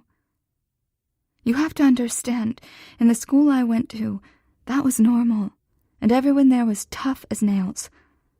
I'm not fragile, Drew. You don't have to protect me from anything. But my words were a lie, because his whole body was curved around mine, taking the brunt of some unseen force. I was trembling, fearful, bearing the brunt, as all the lies I had told myself began to unravel. Chapter 7. As awareness returned, mortification washed over me. He'd wanted to have a fun romp in the study, and here I was, crying. I didn't know how mindless affairs were done, but I could safely assume high school confessionals weren't part of it. I wiped at my tears. You must be pissed. You have no idea. I groaned, giving up any pretense of being cool and collected. I've only been working toward this for years. It's shocking I could mess it up this bad. Well, I would have preferred to have known this before I made an ass out of myself, pushing myself on you before you were ready. But aside from that, I'd say you're doing just fine. How can you say that? I'm a grown woman. I don't need to be rehashing stuff that happened in high school, especially the kind of stuff that happens to everyone. I don't think that happened to everyone. You know what I mean. Yeah, I think I do. But the thing is, even if it were commonplace, which I don't agree with, it still matters. It can still hurt. It did hurt. The shitty childhood and my initiation into sex at the hands of my jerk boyfriend and his friend. Pretending it didn't matter hadn't made it go away. Pretending it didn't hurt hadn't eased that ache. Everyone had a story, and this was mine. I met his eyes. So, we're okay then? Even though that didn't go according to plan? We're not finished, right? Of all the things you know about me, do you think I scare easily? Don't worry. It gets better after the first time. God, I hope so, because my first time kind of sucked. We shared a smile. Strange that I could joke about something that had haunted me for so long. There weren't many men I could have done that with. But our quiet moment was interrupted by the sound of the door closing below. I sprang from his lap and darted for my clothes. Shit! Philip! I didn't even want to think of what would happen if he found us with our pants off, in his study of all places. I was halfway back into my jeans when Drew folded my hands in his. I want to tell him, Rose. He should know, and we shouldn't have to sneak around. For a stolen moment, I was struck by his earnestness. The stereotype made lawyers seem sneaky, but he was the most honest person I knew. We're really going to do this? I repeated my earlier question with conviction. He grinned, flicking a quick look at our disheveled state. I hate to be the one to tell you this, but we already are. I pressed a quick kiss to his lips. Okay, but when we do tell him, we should probably not be half-dressed after having sex in his office. Good point taken, he said, sliding into action. We scrambled to find our clothes. Luckily, our earlier haste worked in our favor. We grabbed the puddles of fabric nearby and were presentable by the time Philip strolled in with a mug of steaming coffee. He paused on entry, and I was sure he had it all figured out. Drew's hair was all rumpled and sticking up and back, a victim of my roaming, clenching hands. I was fidgeting in the corner, having completely forgotten how to stand still. I was sure my guilt must be written all over my face. Meanwhile, Drew's expression was faintly challenging. Seemingly oblivious, Philip sat down across from Drew. So, how far did you get? Not far at all, actually, Drew said smoothly. Something came up. Did the man have a death wish? Really? Philip asked. What was that? Me, I blurted out, desperate to turn the conversation away from Drew and me and our mutual distraction. Both men turned to me with expressions of surprise.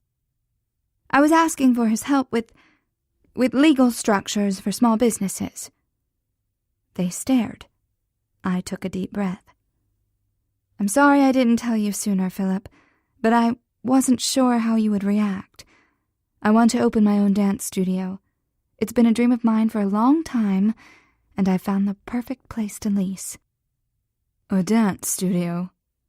And the bright side is I won't dance professionally anymore, which I know you've been asking me about. Philip turned to Drew. She told you about this and you didn't say anything? Well, it's all rather recent, Drew said carefully.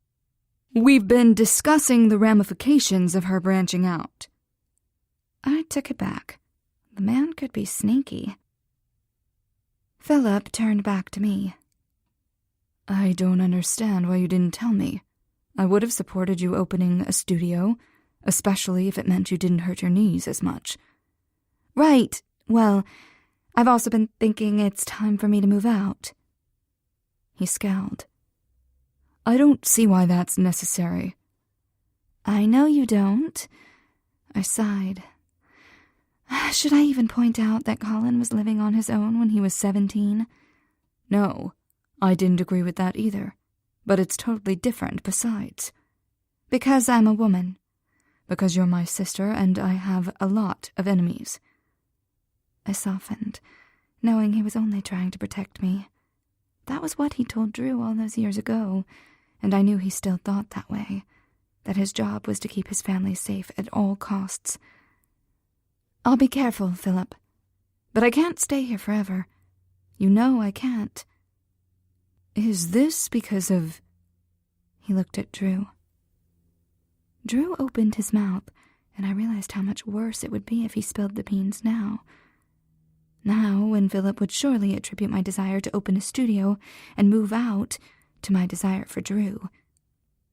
In all honesty, they were linked, all wrapped up into a neat package labeled, "Things Rose really wants, but never had the guts to take." Then Philip would blow up, and I wasn't going to let that happen. "Drew, I really need to speak to my brother alone. Would it be possible for you to excuse us?" His eyes narrowed. He knew exactly what I was doing, and I could light the fuse with a few choice words.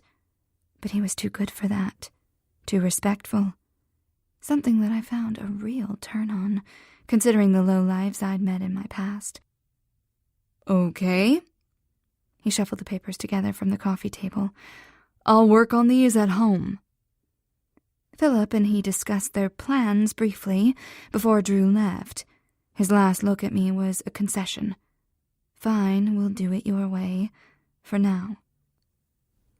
I hated that he might think, even for a second, that I was ashamed of our relationship or that I wasn't serious about him. But I had been locked up in the tower for so long. It would be a long, slow way down to the ground, starting with telling Philip about my plans. I sat with Philip in the opposing armchairs. "I know you feel protective of me." His expression was stormy. Protective doesn't really describe it. Do you remember how I found you? How could I forget? As they say, there are only 2 seasons in Chicago, winter and construction. When Philip turned 18, he found work for a small building company. But the judge wouldn't grant custody of me to a punk 18-year-old who lived with a roommate to make rent. Then the company he worked for got in a bind, something about a city permit that wouldn't go through. I never found out what Philip did to push it through, especially with the tiny amount of clout and money he'd had back then. But after that, he became known as the man who fixed problems. With typical teenager short-sightedness, I grew to resent his freedom while I was cooped up under curfew. I stopped confiding in him, and he was hardly in the mindset to win over a surly teenager. My boyfriend had gotten rougher, meaner. He was abusing me, though I still struggled to admit it.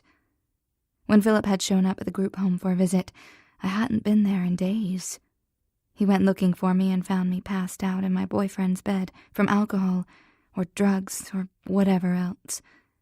He'd lit into my boyfriend, and I was convinced he'd have faced a murder charge if he hadn't been more concerned with getting me to a hospital where I was pronounced to be fine.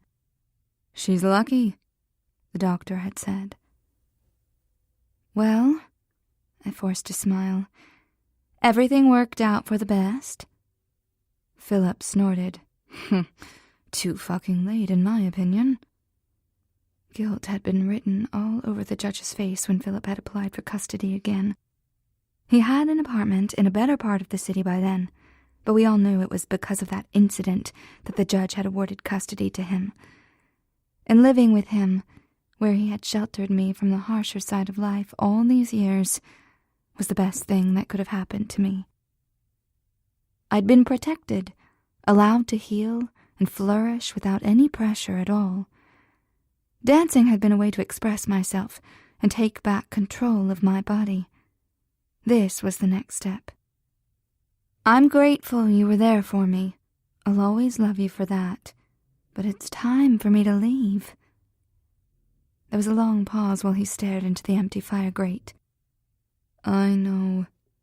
I guess I've known for some time, but I've been in denial because I like having you here. My chest tightened. I like being here too, which is part of why it's taken me so long to get to this point. But I'll come back and visit. You'd better. I want to hear more about this studio. Of course, I'll be asking for your advice, seeing as you're so successful in business, albeit a slightly different industry. Customer satisfaction, marketing, the same principles apply. He nodded sagely. And I'm going to be in charge of security. His brand of security in a dance studio? It's open for discussion, I promised. There's one more thing I need to ask you. I braced myself. Shoot. Perhaps it would be better if you did come to me with questions, and not Drew. At least not to him alone. Oh, God. I was being warned away right when I needed to tell him we were together. Considering I'd just gotten him to graciously accept the opening of the studio and my imminent move, this was so not the time to push for one more thing. But I couldn't outright lie. Drew didn't deserve that. Caution slowed my words. Why do you say that? Well, he grimaced slightly. I normally wouldn't divulge this, since I consider him a friend, but it's different where family is involved. I know you're simply using him as a resource, but the truth is, I think he has a bit of a crush on you. I don't... What? For years, really. At first, I worried it might be reciprocal, but... He shrugged. It's Drew, so he's not going to push you into anything, but maybe it's best not to meet with him alone, to lead him on, even unintentionally. Oh, Lord. He knew about Drew's interest in me, and wanted to protect him. From me. I almost laughed. Anyway, he said, you have a business to start. When can I see this new studio? I considered telling him right then. What could I say? Yes, he's had a crush on me, and it's reciprocal, and oh, by the way, we had some bad sex just now on your carpet. No. It wasn't just that I was worried about how he would take it. I didn't want anyone to know yet. My relationship with Drew, whether just sex or something more lasting, was something rare and precious. If everyone knew, they would weigh in. They would change it. They might ruin it, and I couldn't risk that. Instead, I cleared my throat. Very soon. It needs some work before I can open. First, I wanted to show it to someone else. Chapter 8. After showering for the night, I dressed in a cotton t-shirt and yoga pants. With a duffel bag slung over my shoulder, I headed downstairs, trying to play it cool even though I would have made the worst spy in the whole world. Rose. I backed up a few steps. My brother was sitting in the library, one leg slung over the other and a book open in his lap. It's late, he said. There was no censure in his tone. There didn't need to be. He was used to having his implicit curfew obeyed, and I was used to following it. Just meeting a friend, I said, hoping I wouldn't have to lie too much to get out of here. I wanted to come clean with Philip, but later, once Drew and I were more solid, more sure, and not when I was on my way out the door to meet him. He frowned. What friend? An old one. Why are you dressed like that? We're going to work out together. Sex was a form of physical exercise, right? Oh, I was going to hell for this. He seemed to consider pressing the issue, but he finally turned back to his book. Don't come back too late. I mumbled something that would hopefully pass for agreement. If the night went according to plan, I'd come back very late. The plan was very simple. To have sex.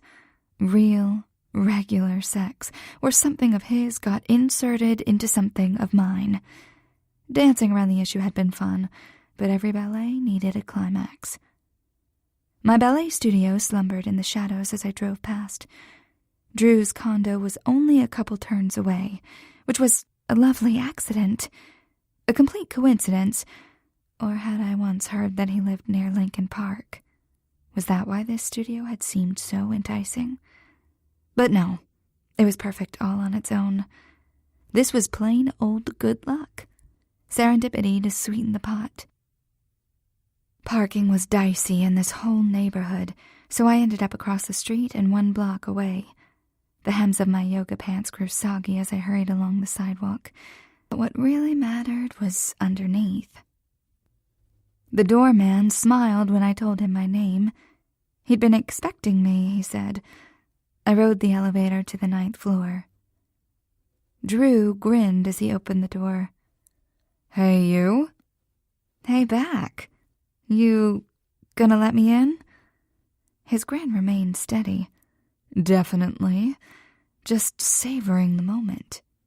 He waved me inside. Never thought I'd see the day Rose Murphy showed up at my door. I stopped still at the sight of a fully laid-out dining table. The table itself was small, but its dark wood surface was almost completely obscured by 2 elaborate place settings, candles, and a low rectangular arrangement of carnations. Wow! I looked down at my yoga pants with their soggy hems. I feel seriously underdressed. He waved a hand in dismissal. Don't worry about it. I looked dubiously at his slacks and rumpled shirt. Not a tuxedo, at least, but he clearly outshone me. I'm sorry, Drew. Honestly, I know I should have told him by now. No, it's okay. I understand why you haven't yet. He'd just meddle. It's nice to be with you. Just the 2 of us. That's exactly it, I said, relieved that he felt it too.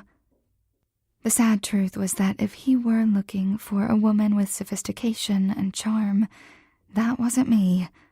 I was just Rose, the sister of Philip, the silent dancer on the stage.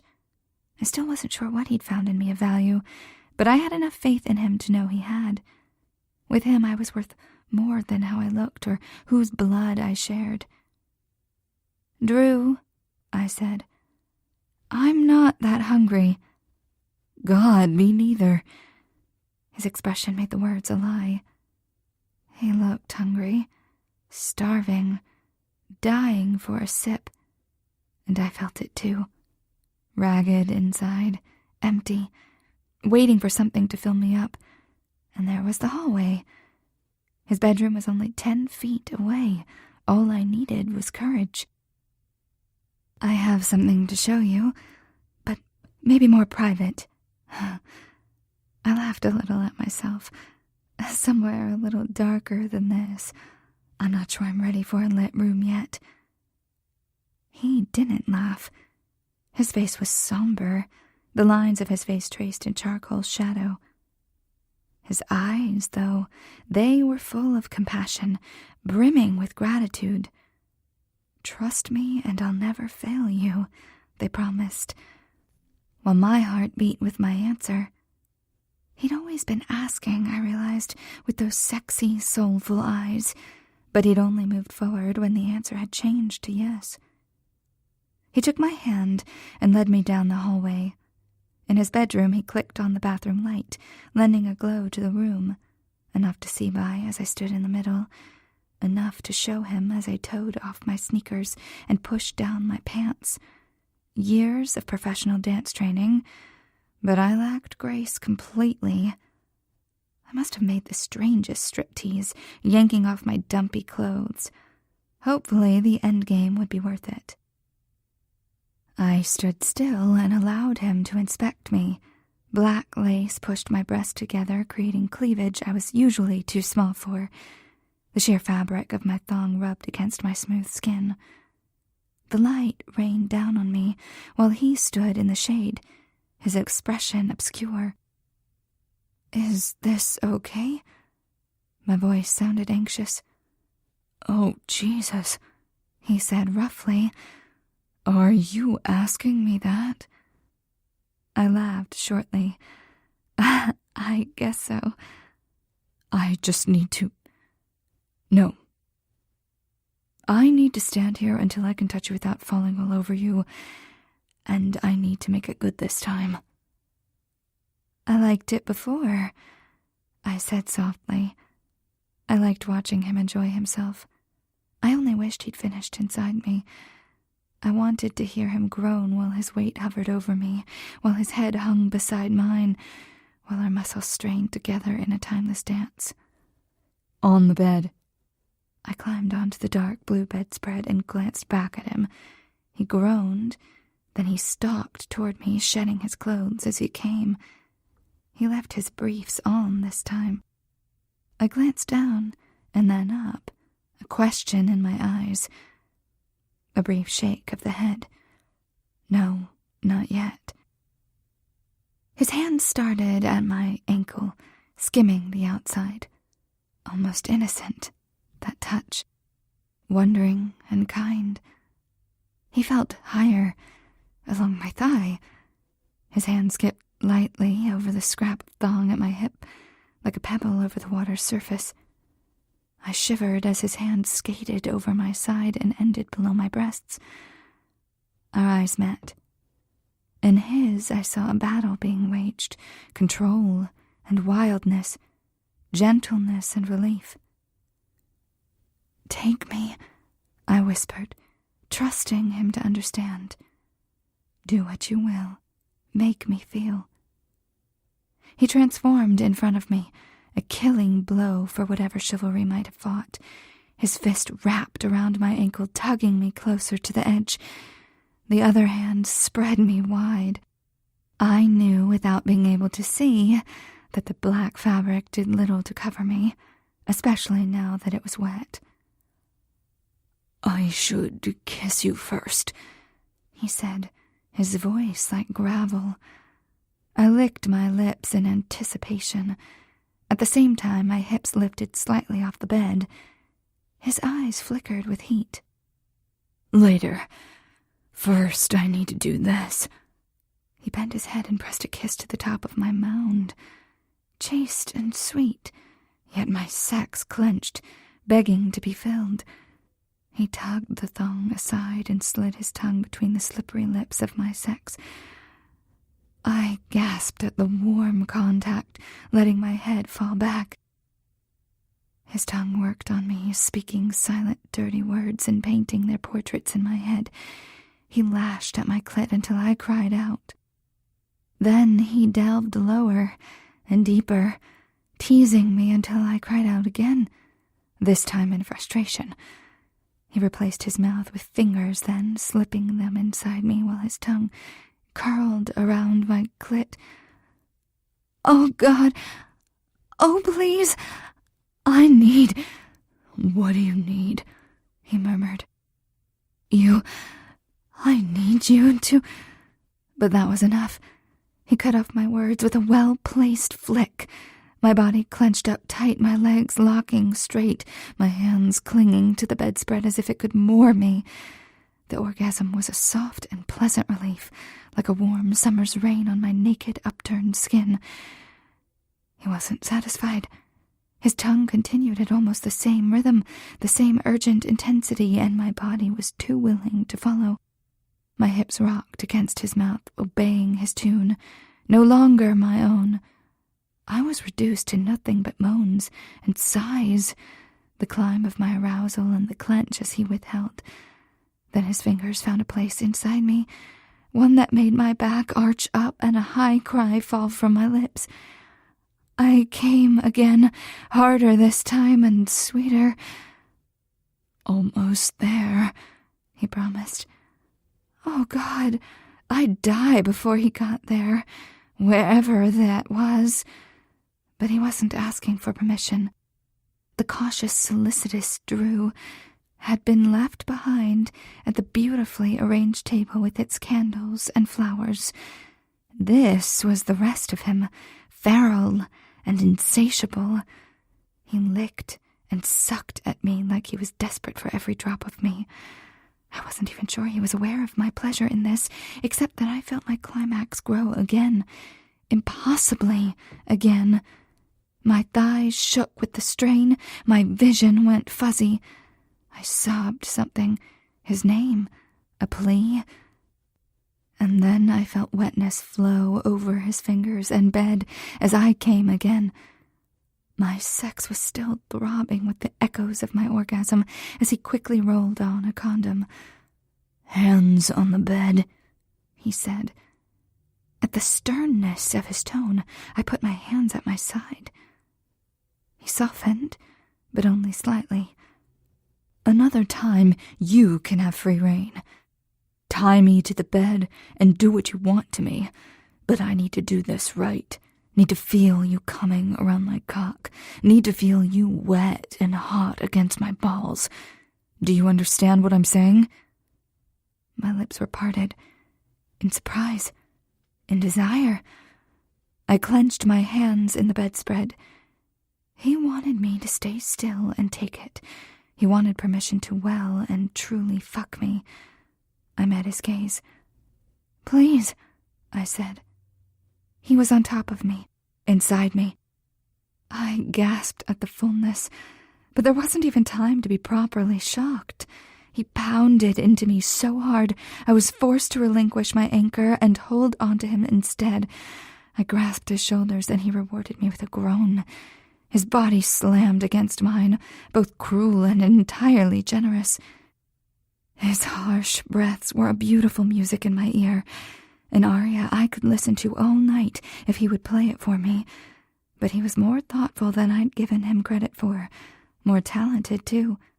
He shifted slightly, and his cock found a new angle inside me, the same one he'd found with his fingers earlier, the one that made me arc and strangle a cry.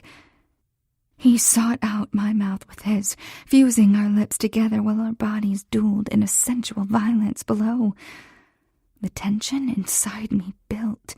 It strung up tight until I couldn't breathe.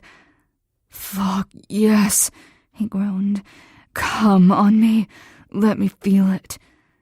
My body helplessly obeyed. I clenched around him, releasing more wetness just as he'd promised. A choked sound escaped him. He held my shoulder with one hand, my waist with the other, pinned me to the bed and ground against me, rocking through his climax with an agonized groan. Even after he finished, he remained inside me. His cock flexed, and my sex rippled around him. In my delirium, I imagined a conversation, body language. That was fun. Yes, let's do it again. As if he'd heard it too, he laughed. "I'm not ready yet," he said, "but soon." He rolled off and lay beside me, keeping hold of my hand. He tugged my hand to him and kissed my knuckles. "Come on, you didn't even get to eat the chocolate torte I planned to seduce you with." My stomach rumbled and I laughed. "That's it," he said. "Dinner first, then chocolate torte. It can still serve its purpose." "Okay," I agreed. I turned to face him, an irrepressible grin on my face. "But let's both be underdressed this time. No clothes." "Jesus, you're perfect." Chapter 9. The studio was nestled in a row of businesses, tucked behind a small courtyard. The area was relatively safe. I had no doubt it would be safer once Philip found out about it. No doubt he would call in favors at the police station for increased patrols, just like he'd done in Colin's neighborhood. My real estate agent and I had done a walkthrough and signed the lease that afternoon. I stopped by home. Well, Philip's home anyway, which wouldn't be my home as soon as basic renovations were complete. I filled a canvas tote bag to the brim with paint and fabric swatches, sneaking in basic toiletries in case I decided to spend the night there. Or at Drew's condo. As I drove back to the studio, rain began to fall in fat drops on the windshield. I slowed down once I turned off the highway. Light from the street lamps and signage bounced off slick surfaces, creating a dark, glittery cavern. I passed the storefronts where the coffee shop next door was spilling over with a mix of college kids gearing up for the night and tired execs grabbing a latte so they could make it through the bedtime routine. Everyone was huddled against the chilly rain, dashing between their cars and the overhang in front of the shops. I pulled around to the small parking garage behind the building and slid one of the automatic cards into the slot. The gate lifted, and I found a safe, dry spot inside. Smiling, I slipped the spare key into the bag. Maybe I'd give it to Drew when we met. If it didn't seem too forward, too presumptuous. Though I didn't think so. Things were moving fast, but right on track. And maybe not so fast if I considered the years he'd spent waiting for me to be ready, when I'd been waiting for that too. I spent the next hour taking measurements of the walls and the windows for the renovations, big and small, that I would do. The upstairs was mostly unfinished, and I was disheartened to realize would take more work to turn into a living space than I had thought. Maybe I should snag an apartment nearby and leave this as a break room. And we'd need a staging room for costumes at some point. I'd ask Drew when he showed up. My phone vibrated on the bare tiled floor, the glow lit with 4 letters. Hey, you. Sorry I'm running late. Work ran over. I could hear the swish-swish of the wipers in the background. Tell Philip you get to leave early now that you're dating his sister. I don't think that would go over so well, but I'm glad you told him about the studio. He didn't freak out. He won't freak out about us either. At my silence, he amended. I'd deal with him if he did. I'll tell him soon, I promise. How far are you? 1 minute. I already stopped by my place. I wanted to... Well, I guess you'll figure it out at some point. I wanted to pick up a little in case I lured you back there. Something warmed inside me that he had planned to ask me to stay the night with him, and that he cared what I thought of his place. So you're a bit of a slob? Is that what you're telling me? A consummate bachelor, he confirmed. You'll have to beat it out of me, I'm afraid. I know I've told you I'm not into the kinky stuff. Don't knock it till you've tried it. I've been told I have an ass that turns a lovely shade of red.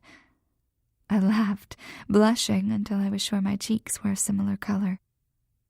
We'll only do what you're comfortable with. I can promise you that, Rose. I like what we did last time. I'm not sure how much further I can really go, or what else is out there. He was quiet a moment, and I heard shifting in the car. I didn't just mean sex. I mean us. I'm serious about being with you. I'm serious about you, Rose. My eyes fell shut. I wasn't sure I could get the words out, but I didn't know the right ones anyway. There was only a mass of desire that had little to do with physical acts, kinky or otherwise. I wanted him with an intensity that stole my breath and roused a fear that I would somehow lose him. Invisible arms waited in the wings to snatch away the things I wanted most. You don't believe me? He asked quietly. I believe you, I said slowly. I guess I can't believe I actually have you, that I deserve you. It's all so quick. I heard the smile in his voice. Sweetheart, I've been waiting for you to come around for years. If this is your idea of quick, I'd hate to see you take it slow. I grinned. But that's all going to change tonight. I only need to spend a few more minutes here and then we can head out. There's a cabinet that's too high for me to reach properly, and I wanted to ask you a question about renovating the upstairs. Then we have the rest of the night to speed up." "Okay, hang tight." The tick-tick-tick sound of a turn signal interrupted him. "I'm just parking, and I'll be over." Curious, I wandered to the window, which was free of blinds or curtains. His silver Lexus was backing into a spot across the street, the red and yellow brake lights blurring in the rain. I put my fingers to the cool window as I'd done that first night. Back then, it had seemed like this was as close as we'd ever get, watching through the glass. Now we had touched, and we would again tonight. All the nights unfolded before us, my newfound lust stretching its legs, a strengthening hope finding its balance. Truthfully, I wanted as long as he would have me, but I knew better than to tell him. Surely that would scare him away, as it would any sane man after a week of pseudo-dating. I started to turn away from the window, to go downstairs and unlock the front door and let him in, but something caught my eye. A flash of white splashed across the brick-faced wall across the street as a small delivery truck careened around the corner.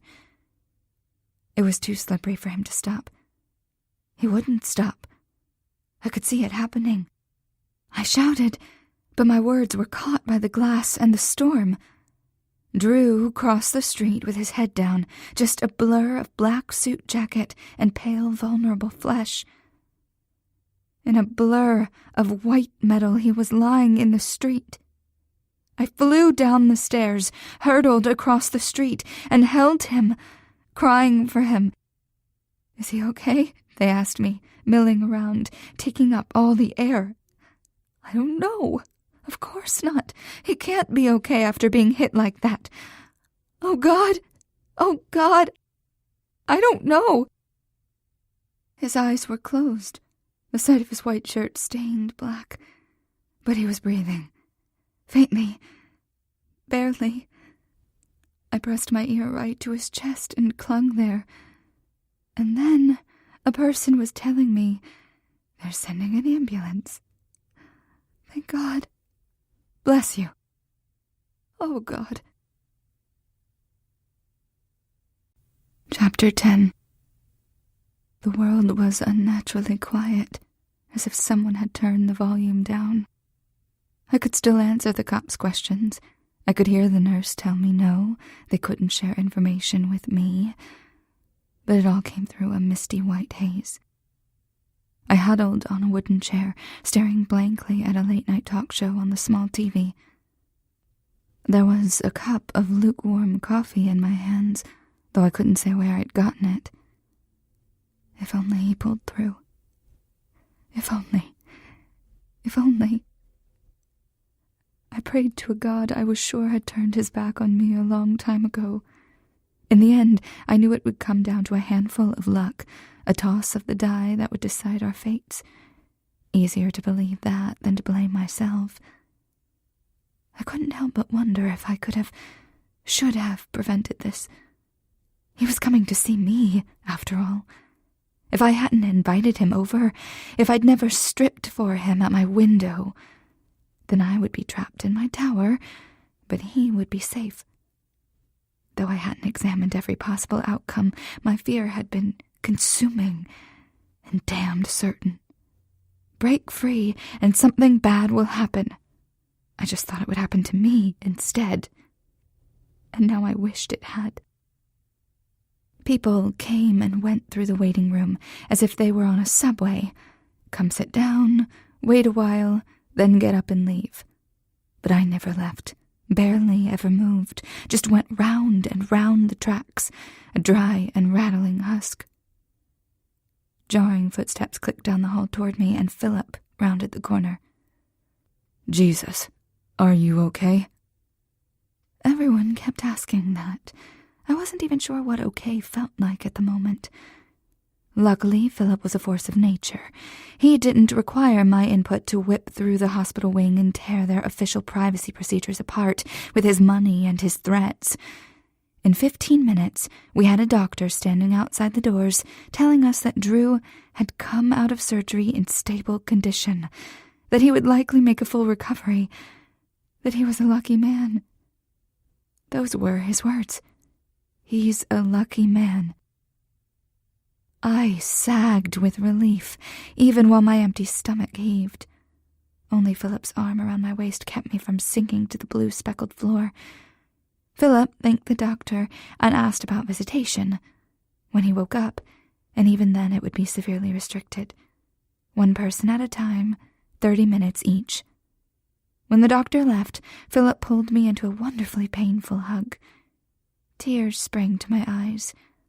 I threw my arms around his neck. "I'm so glad you're okay." He frowned, as if the strangeness of the situation had just dawned on him. "But what? Why are you here, anyway?" Lies flitted through my head, some reasonable, some ridiculous. I was just asking his advice on the lease. We were planning a surprise party for you. Whatever. I didn't have the heart to lie anymore, and as much as I feared Philip's reaction, I knew he wouldn't really harm Drew, especially when he was already laid up in the hospital. "Philip, there's something else you should know. That crush you mentioned, it's—" I searched for the right words, thinking of what he'd said about waiting for me to return those feelings. "Well, it's reciprocal. In fact, you could say we're a couple." He stared at me with an incredulous expression. "What exactly do you mean?" I wasn't able to spell it out for him. "We've been having sex in your house. Never mind that we were both consenting adults. The fact that we'd felt the need to hide it was indictment enough. Guilt had been a thick, jagged pill all this time, and now that he knew, it burned like acid in my stomach. "He has feelings for me," I said as neutrally as I could manage. "And you return them?" The flatness of his voice was more worrisome than yelling would have been. His eyes were cold, his jaw set. Part of me had hoped all my worry was unnecessary, overkill, and he would accept my relationship with Drew with grace and forbearing as he'd done for my ballet studio. But it was clear that he was pissed, royally pissed. The only thing I could do was lay my cards on the table. I care for him a lot. This isn't just... I think it's serious between us." Philip laughed, a harsh sound. "That's a lot of uncertainty. Which is it? Are you serious or not?" "Well," I stammered, "it's still early."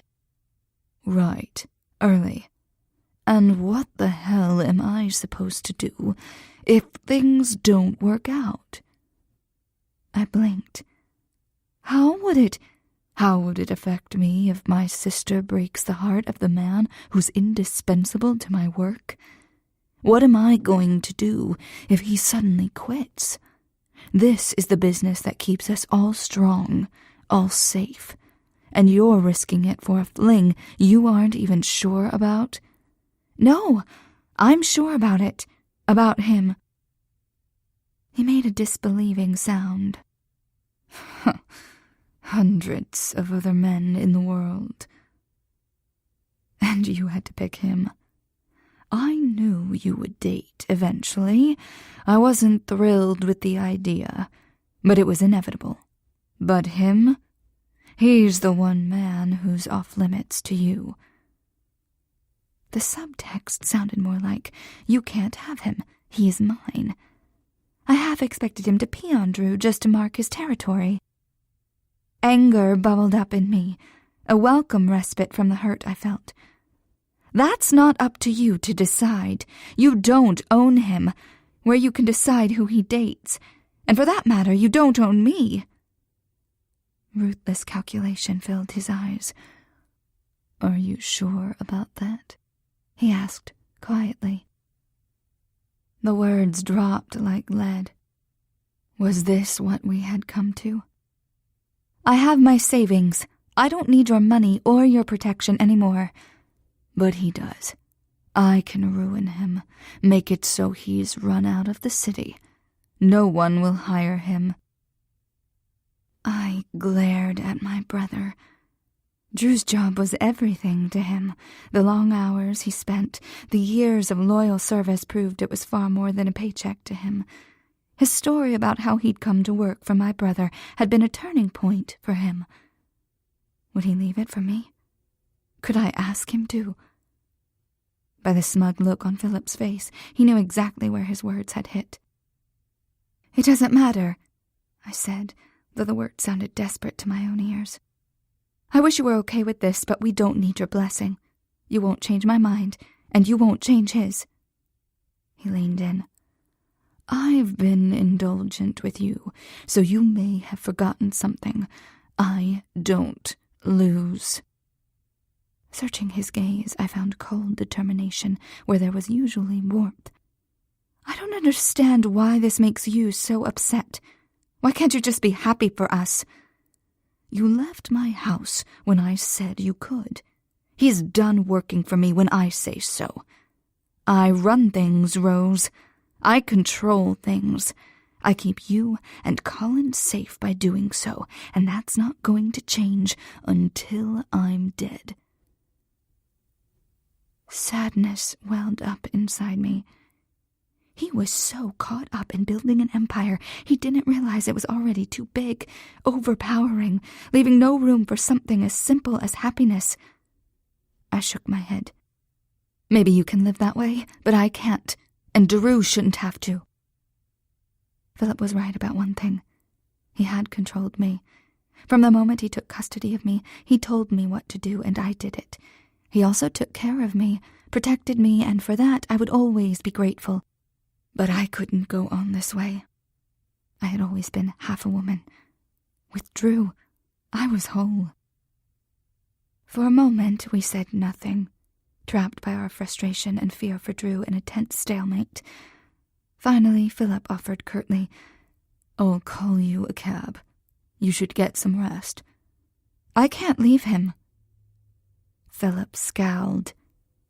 I looked down at the bright reflective tile, seeing instead Drew lying in the street, damp, with rain and blood, eyes closed and unmoving. He's a lucky man. The words echoed what I had thought in the minutes before Drew had been struck and what the doctor had said about me. I was lucky. He was lucky. Both of us. And look what happened. It felt a little like punishment, like flying too close to the sun and being made to melt. I'd acted like I had all the time in the world, just waited and waited while my dreams were within reach, while the man I loved sat across the table at Christmas dinner. We'd finally gotten together. Too late. Hey, Philip said softly, lifting my chin with his finger. He'll be okay. Tears sprang to my eyes. We had been cast as enemies for the first time in forever, but he was still my brother. A nurse came out asking for the kin of Drew Laramie. Can I see him? She eyed me kindly. He is very groggy from the pain meds, but visitation is open for half an hour, and you'll have to go one at a time. Philip put his hand on my arm. I turned back, sending him my fiercest glare. Don't. A ghost of a smile touched his lips. You won't win this. Shaking him off, I followed the nurse, and thankfully he didn't try to stop me this time. He had enough presence and bribe money to ensure he could speak to Drew first, or even bar me completely, but ours was a strange and heart-rending crossfire. The nurse opened the door and gestured me inside. Apprehension seized my next step, as if seeing him in there would make it real, as if I could keep him and myself safe from harm with my ignorance alone. Shaking it off, I pushed into the dark room and heard the door swing shut behind me. He was folded into a white hospital bed and hooked up to machinery. His eyes opened a few seconds later. My heart thudded painfully, the sound of my own blood rushing over the beeping in the room. "Rose?" His voice was hoarse, almost a croak. I rushed to him. "Drew, I'm sorry, I couldn't reach you, couldn't help." He smiled faintly, though it felt sad. "It's okay, Rose. I'm okay." It was like he'd heard every unanswered question. Is he okay? Are you okay?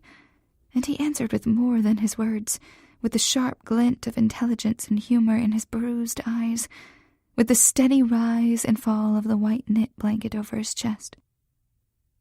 I sat in the chair at his side, taking hold of his hand. His skin was paler than usual, almost white under the harsh yellow lamp above his bed. It reassured me that his grip was firm when he squeezed my fingers. Not too late. Tentatively, I curved my hands around his, gratified to feel him warm and solid, even more when he gently squeezed in response. "Is there anything I can get you? Anything I can do to make you more comfortable?" "Yes," he sighed. His eyes slid shut, and after a minute, I realized he had fallen asleep. I perched my hip on the side of the bed, not breaking contact with my hands wrapped up in his, my gaze on his face. My heart filled with an urgent, overwhelming emotion. Too acute for love, really. Too painful. The glass was inside me now, shards cutting into my heart. But far worse than this would be having him removed, losing him to an accident, to my brother's obsessive need for control. I wanted to lie beside him, curled up all the way inside him even, but I couldn't risk hurting him. I released his hand only long enough to drag a plastic folding chair over to the bedside. I curled my arm around his hand, protectively, possessively, just before sleep overtook me. Chapter 11. The sound of male voices washed over me, a babbling brook, a rush of cool water that soothed my racing heart before I came fully awake. A smile curved my lips. I loved to hear them, the pleasant sounds of their plodding, the gentle affection of friends who pretended otherwise. It meant they were safe at home, too.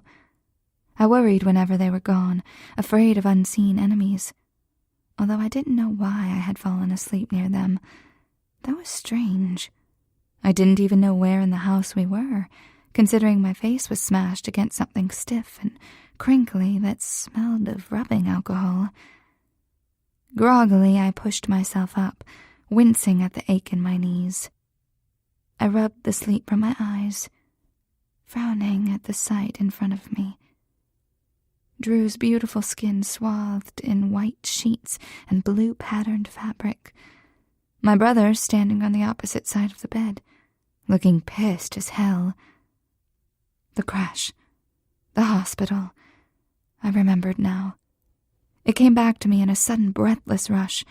My heart clenched all over again, my body aching with sympathy pain. Drew didn't need my horror right now, or my fear, so I forced my shock back. I suspected it had been longer than the 30 minutes we'd been allotted, and we'd definitely broken the one-at-a-time rule. But I was grateful for more time with Drew, however it came. Blearily, I blinked at the clock above his bed. 3 o'clock. In the morning? Yeah, we'd gone over visiting hours. "Are you feeling okay?" My words came out slurred and sleep-heavy. He smiled, though it didn't reach his eyes. "Better now. Philip, can we have a minute?" My brother nodded and left the room. Suspicion flared at his easy acquiescence. Who knew what horrible things he told Drew while I slept? "Don't listen to him," I said. Drew gave me a crooked smile. "How do you know what he's been saying?" "I can imagine. Did he say you'd be fired if you dated me? Because he's totally bluffing. I hoped, anyway. No, he didn't say that. But Rose, I have to be straight with you. His voice cracked, and in that sound I heard the hollowness I'd been so afraid of. Saw the invisible hands already gripping him. He was safe and healthy, or he would be soon. But he was lost to me, leaving me. This is because of my brother. Whatever he said, whatever he threatened you with. No, he snapped, and I almost wanted to acquiesce then so he wouldn't strain himself so soon. But I couldn't walk away, not when relief had been so strong. He was embedded so deeply that if I pulled him out now, I'd bleed all over the floor. His mouth worked, forming the words before forcing them out. How can I ask you to wait for me? Impossibly, a rough laugh emerged. I've been waiting my whole life for you. I wouldn't know how to stop. I don't want to hurt you. Then I suppose it didn't matter that he'd carved his way into my heart, that he'd sliced into my soul. He'd ripped me to shreds and then lovingly handed back the pieces. Here, he said kindly, and I wanted to cry. I have a week in the hospital at least, and after that, I don't even know what condition I'll be in. How long it will be until I can get around. I met his eyes. You think I would care about that? I care, damn it. His nostrils flared. You finally left Philip's place and started your studio. The last thing you need is me whining to you over the phone. My teeth clenched. You insult us both. Anguish flooded his gaze, pain and embarrassment, and a sense of helplessness all swirling together in a dark well. Just go home, Rose. You've been here all night. You look awful. My laugh was watery. Gee, thanks. I'm sorry, I didn't mean... Hell, I just want you to go home and rest. All I'm going to do is lie here, but if you're here too, I'll worry about you. How can I leave you like this? I whispered. He glanced at the beeping, blinking machinery that held him in its web. He looked down at the thin white sheets that covered him. Because I'm asking you to. I turned and blindly stumbled from the room, because I could do no less than what he wanted from me, no less than what he'd done for me once. I walked past a stone-faced Philip and out into the still night, dropping tears like breadcrumbs as if I left the man I'd come to think of as home. The winking stars lent me comfort and lured me away from the yellow cab streaking through the street. I turned the corner, heading on autopilot for the one place left to me, the only thing still whole, the glue that would keep me together when my family and my love were both lost. A small crowd gathered late at night in the coffee shop. I pushed blindly past them. A couple sat on the benches in the courtyard, making out, their caresses well hidden by thick jackets and hats. I ducked my head against the vortex always present here, a result of 3 walls and Chicago's windy weather. The key slid into the lock. It didn't turn. I tried again, jiggling a little before I lifted my gaze. A large pink paper was taped from the inside. Voluntary Operating Permit Injunction. Looked like Philip had followed through on his threat after all, which left me with exactly nothing. Chapter 12. I rang the doorbell a second time, shifting the grocery bag to my other hip. I heard shuffling behind the silver-plated door, achingly slow. Then it opened. A heather gray t-shirt hung from Drew's broad shoulders, showing just a hint of smooth skin low on his hips where blue sweatpants sat. I'd always had a fetish for crisp, starchy fabrics, but somehow the loose, baggy fabric emphasized the hard lines of his body. It would have been sexy and adorable if it weren't for the scratches on the side of his face. Crisscrossed patches along his cheek and temple, Shallow cuts, surface signs of the deeper trauma his body bore within. 3 fractured ribs, a concussion, severe bruising, lacerations. A goddamn miracle he was still alive, much less standing. He frowned. How did you get up here? Bribe the doorman. Taking after your brother? Well, when you can learn from the best. Are you going to let me in? Can I stop you? That earned him a look. Probably not. I can't believe you didn't call me. With a bemused expression, he stepped back, opening the door wider. I gave him a regal nod and went in. I'd gone to the hospital to visit him, only to find he'd checked out against the doctor's advice. Against my advice, which he hadn't bothered to ask for. Whatever this crap was about needing time and space, well, he could have all he wanted once he'd healed. He cared about me. I knew that in my soul. And for now, he needed someone to take care of him. I damned well earned the right to do it. I set the stuffed paper bag down on the kitchen island and began taking things out. A large container of chicken soup with dumplings, little cups of Jell-O and yogurt, some instant oatmeal he could make on the fly. He followed me and leaned against the wall. You know my teeth didn't get knocked out in the accident, right? I see you get sarcastic when you're in pain. I can deal with that. His eyes narrowed. Didn't I ask you to leave me alone? Aim and fire. My heart skipped a beat. Of course he'd be surly. I'd known the emotional gauntlet I was walking into here, but it still hurt to hear.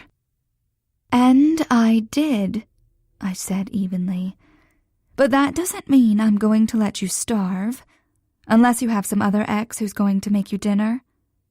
He rolled his eyes. You know there's no one but you. I sucked in a breath. Even when he was trying to be mean, he was the sweetest man I'd ever known. It broke my heart that he felt he needed to push me away. I still didn't totally understand why. I wanted to push for an answer, but not right now. He held himself rigid, his hands tucked in his underarms as if he were holding himself up that way. A thin film of sweat beaded on his forehead, betraying the strain it took just to remain upright. When are you due for your pain medicine? He raised his shoulder in a shrug, then winced and lowered his shoulder more slowly. Come on, time to lie down. I approached him, ready to coax or persuade or coerce him into doing just that. He surprised me by slinging an arm over my shoulder and leaning on me so heavily my weak knees almost buckled.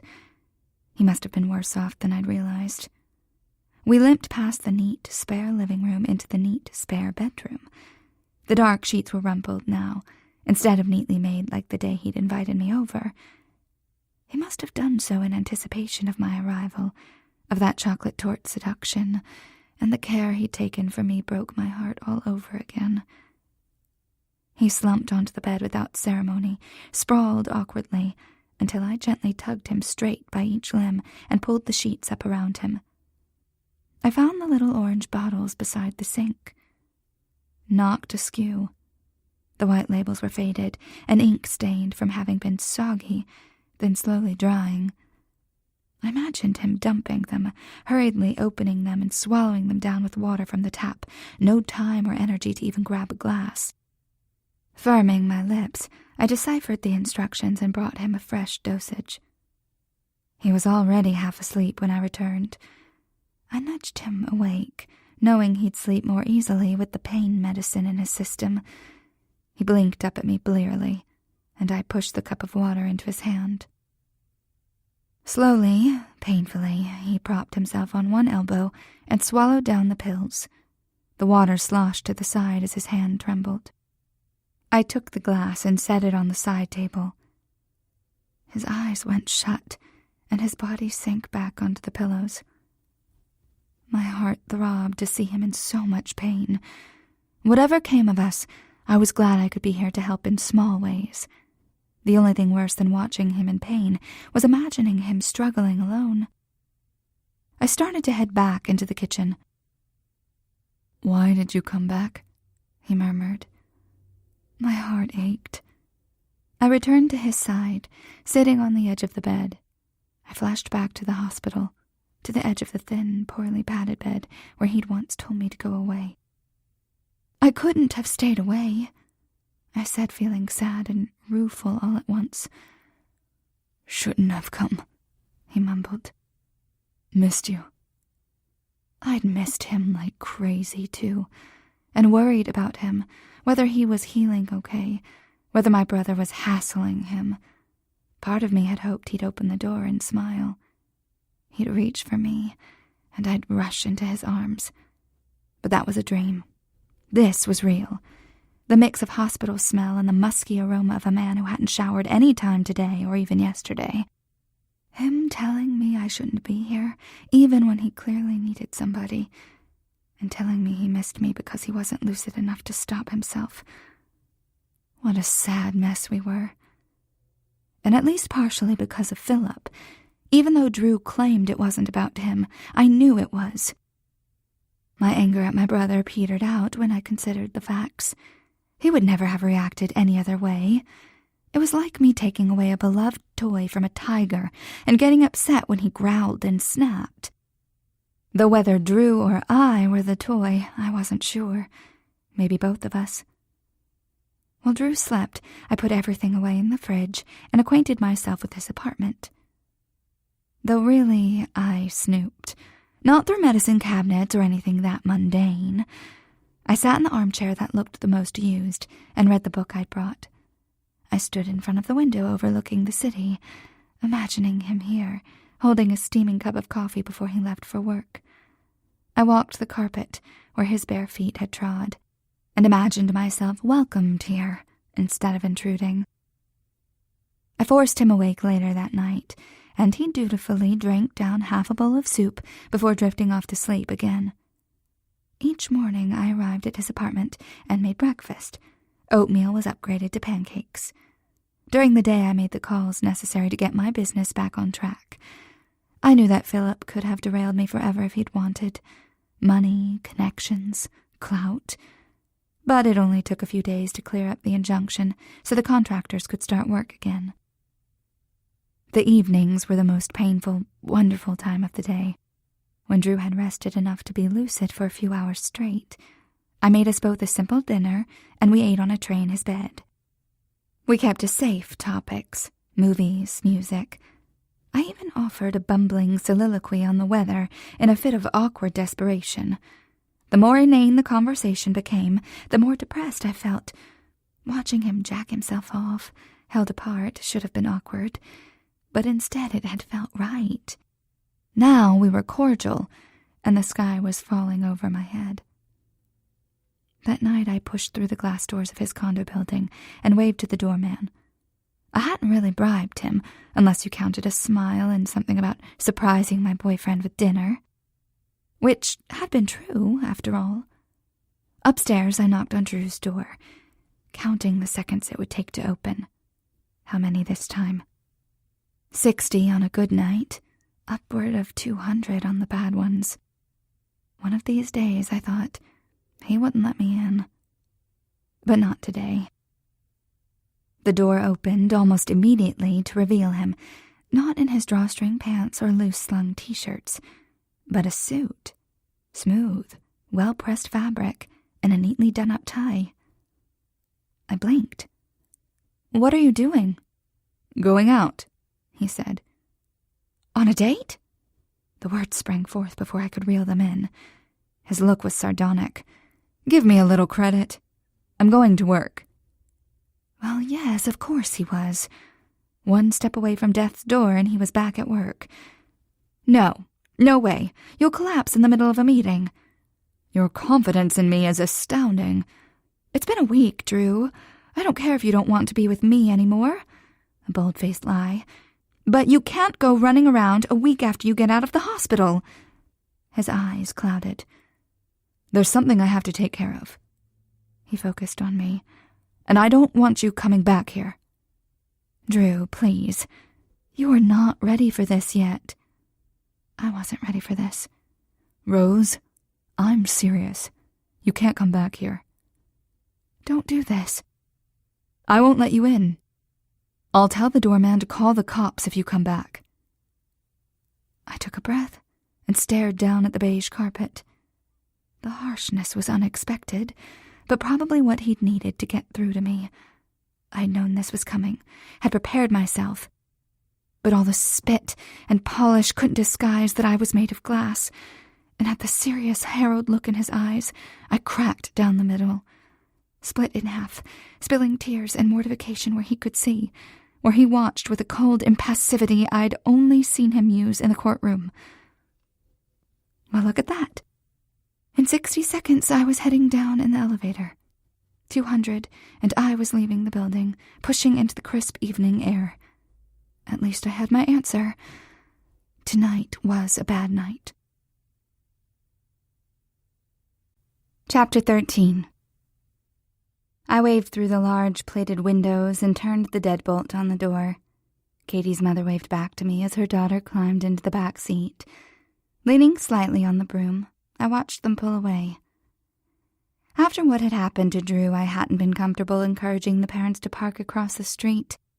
Lindsay had helped me write an application to turn the meters in front of the courtyard into 15-minute parking zones so the parents could stop there to drop off and pick up, and the girls wouldn't have to cross the street.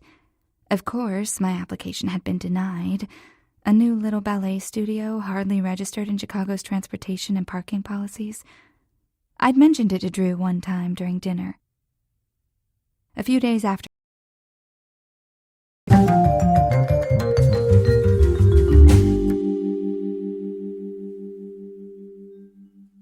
he'd kicked me out of his apartment, city workers were outside my studio, painting new blue stripes over the old yellow ones. Apparently Philip wasn't the only one with sway in the city back offices. The girls preferred to wait in the courtyard for their parents to pick them up, and I couldn't really blame them. The fall weather was crisp and lovely, piling dry, orange-hued leaves onto the cobblestones. Those leaves were inevitably tracked into the studio, so I had grown accustomed to sweeping the springy marley floors while I considered the day, like a line drawn and new balance tallied. We'd had 2 new sign-ups that day, a good thing for a brand-new business. Parents could sign up for month-to-month contracts, but so far everyone had chosen the discounted 6-month rates, a very good thing, considering the guaranteed cash flow for me and the commitment it showed on their part. After 3 weeks of renovations, To the Point had opened with a single class of 5 girls made up of friends through my dance troupe. Since then, I'd had 5 more sign-ups, and I was currently looking at the best schedule for splitting the girls into 2 classes. I threw myself into the studio, but there was one indulgence I allowed myself. The same outlet that had kept me grounded for years. Dance. Some people dance to be seen, a beautiful flame casting shadows as it moved. Others just needed to burn. The final strains of Claire de Lune filtered through the speaker in the corner. I flicked half the lights off, setting the studio in shadows. This wasn't for me to be seen, not by an audience or an instructor. It was to feel. The allure of ballet wasn't about the melody or the art. It was the form. My body was fluid with the music and yet held rigidly within the bounds of predetermined movements. Thoughts of the studio or worry over Drew's recovery blew away, replaced by the thick clouds of physical strain. I felt free, running through the pas de basque I'd done 1,000 times. When the music ended, I continued for a few minutes more, invigorated by the slight ache in my calves and accompanied only by my breath and the shudders of the mat. I moved into gentle stretches, slowly loosening the tension of the day. I'd found a lovely tension in my hamstring when the phone rang. Easing out of the position, I circled the small glass merchandise counter that held shoes and leotards for sale and picked up the cordless office phone. "To the Point. Can I help you?" A brief silence on the other end. "Hi, I heard you just opened in my neighborhood." My breath caught in my throat at that low, familiar voice. It raised the hairs on my neck. That lovely tenor, and a longing ran so deep I feared it would split right through me, When I didn't respond, he continued with a casualness that didn't disguise its uncertainty. I was wondering if I could take a tour of the place. My heart was beating too fast, and the light sweat from my workout had turned to ice. Stalling, I said, "We're closed." It so happens I know the owner. I was hoping she might make an exception. You see, I was supposed to come by sooner, but I got a bit detained. My vision blurred at the wry humor in his voice. He was always like that, able to make a joke out of anything, but not mocking. Not cruel. He found humor in the irony of life, found a way to be gentle and quiet in a city teeming with random violence. Even his rejection in the hospital had been painfully kind. Only later, in his apartment, had it stung. I swallowed back the excess emotion, the sorrow I'd felt for his injuries and my hope at what this phone call might mean, the place of hurt and waiting where my heart had lived these past 4 weeks. I wanted to stay angry at him, but all I could think was, how much have you hurt? How alone have you been? My voice came out wobbly, falling short of the casual self-possession that came so naturally to him. She understands that accidents happen. She was just worried about you, and she missed you. Oh, Rose. A small crack in his voice, a husky declaration of intent. I missed you too. I wiped at the tear on my cheek. Are you better? Are you well?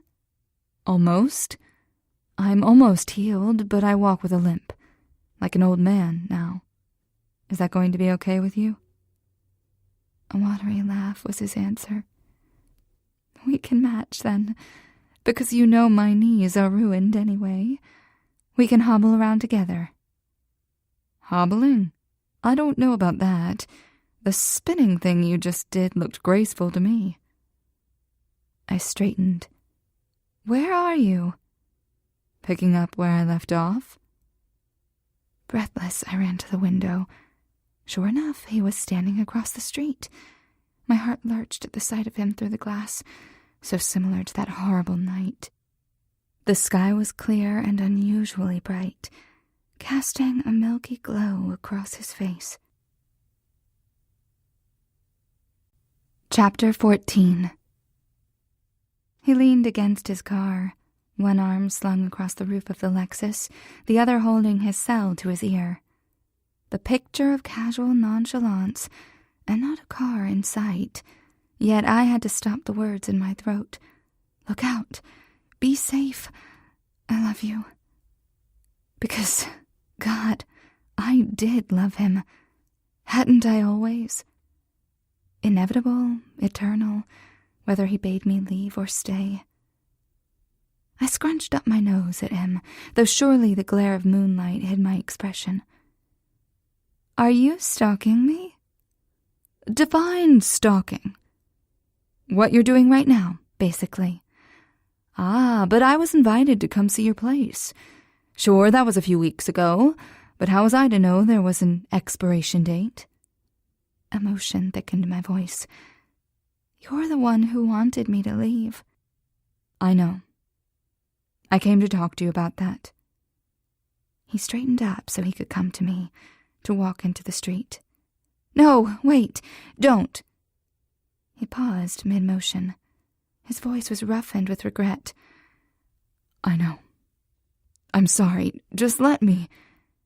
Okay, I burst out. Let me come out and give you the key card. You can drive around to the parking garage. There was a pause. Then he spoke softly. Nothing's going to happen to me. I'll look both ways this time. You did last time, too. It was just an accident. I swallowed past the lump in my throat, which means it could happen again. He nodded, the motion small but infinitely significant from where I stood. That's why I don't want to waste another minute without you, without telling you how I feel about you or what I want for us. And I don't really want to do it 30 feet away, so the first step is to come inside. But the line went dead. With a quick but definite look both ways, he crossed the street. His gait was weighted to the left, swinging low before he caught himself, half falling on every step. I had seen enough busted knees to recognize the careful movements, a symptom of chronic pain, but not at all like the stiffness arousal lent him. He reached the curb and continued with agonizing deliberation across the leaf-strewn courtyard. The wind picked up leaves in his wake and tousled his hair. He arrived at the front door wearing a lopsided smile. Something stayed my hand for a moment, and I looked at him thinking, this is it. The last time he and I would ever be divided, separate entities. The last time I'd ever be trapped on the inside looking out. I'd ask him to stay with me. No time limits, no waiting. If he didn't ask me first. I flipped the lock and opened the door. A spicy burst of autumn air entered first, followed by the more solid, musky scent of the man I loved. He bent to give me a chaste kiss, his lips cold but soft against mine. He surveyed the studio. The mauve walls with black silhouette etchings of little ballerinas along the seating area.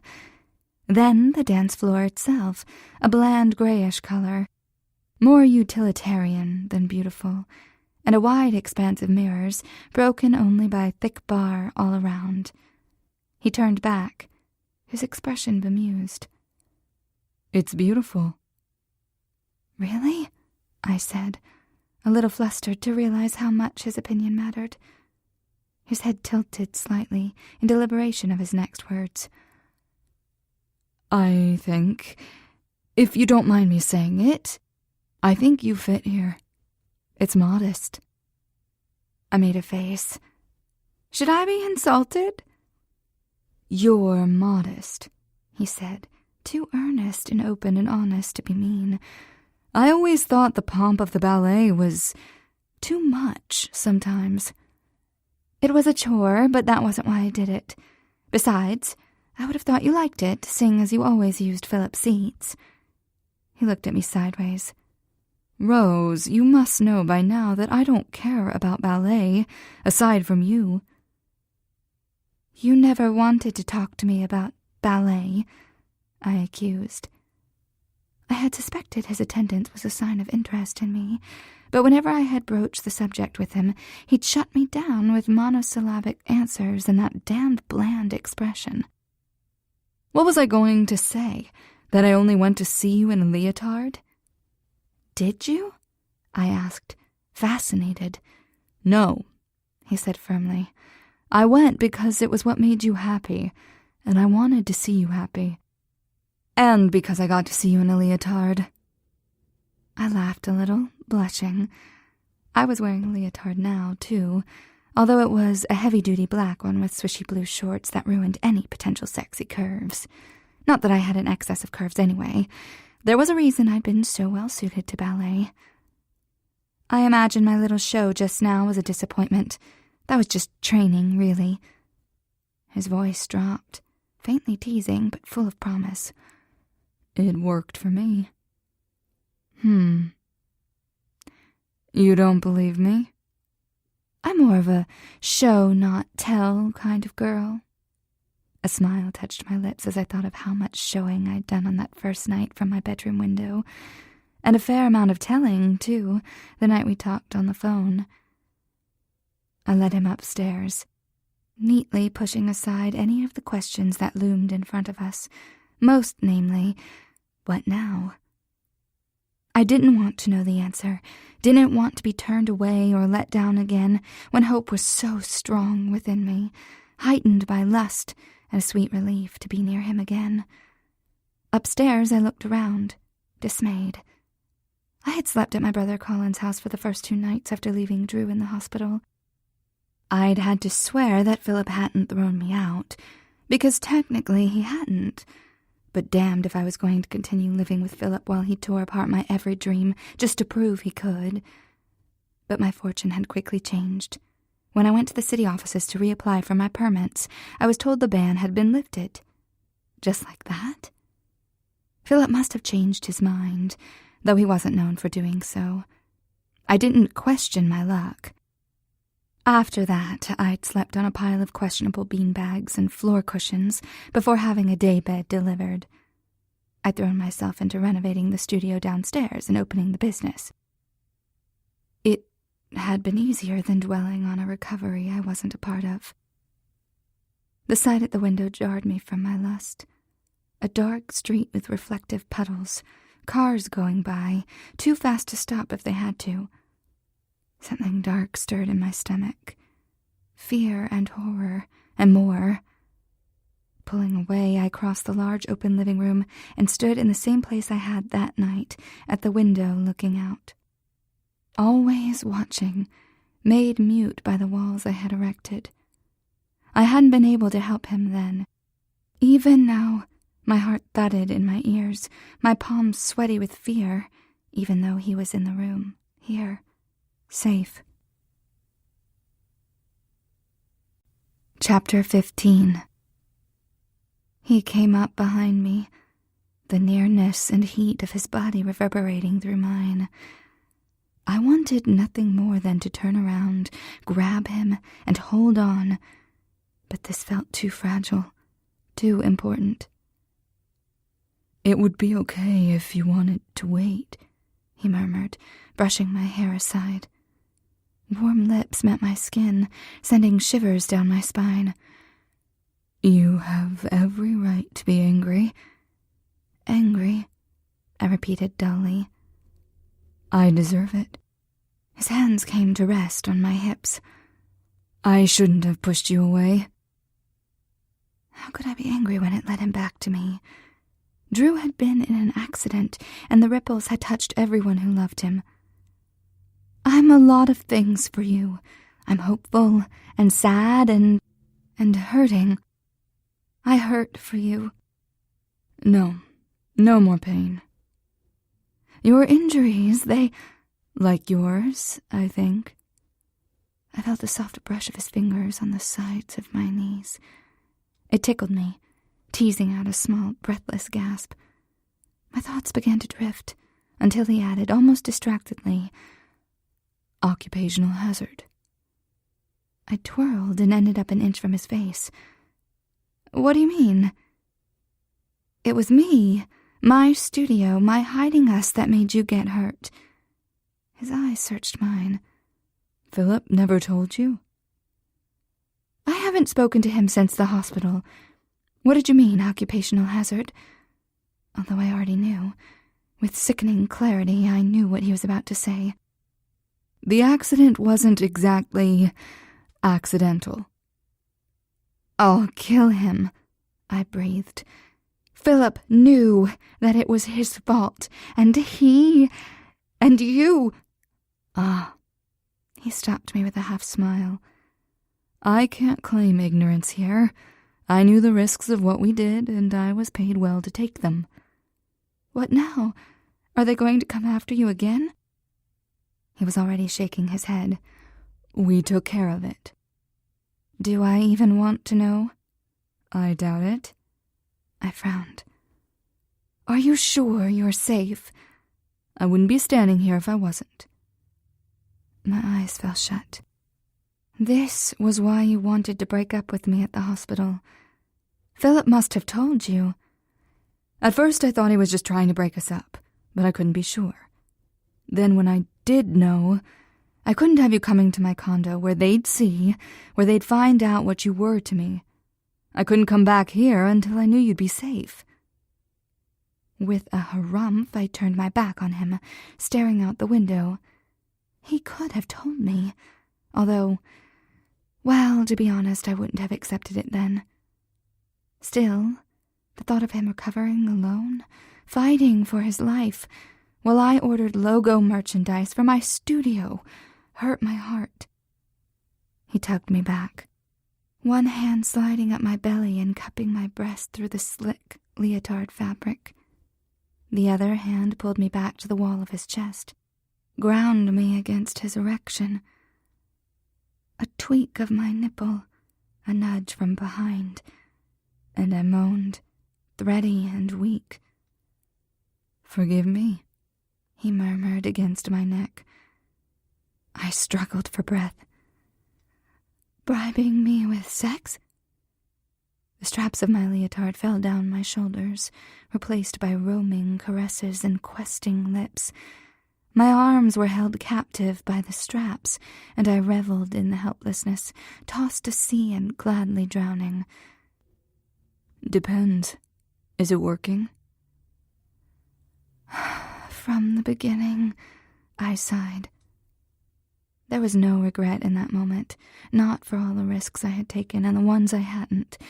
He had showed me how to live in the moment, how to emerge and subside in a breath, how to find fulfillment in a single too-soft touch.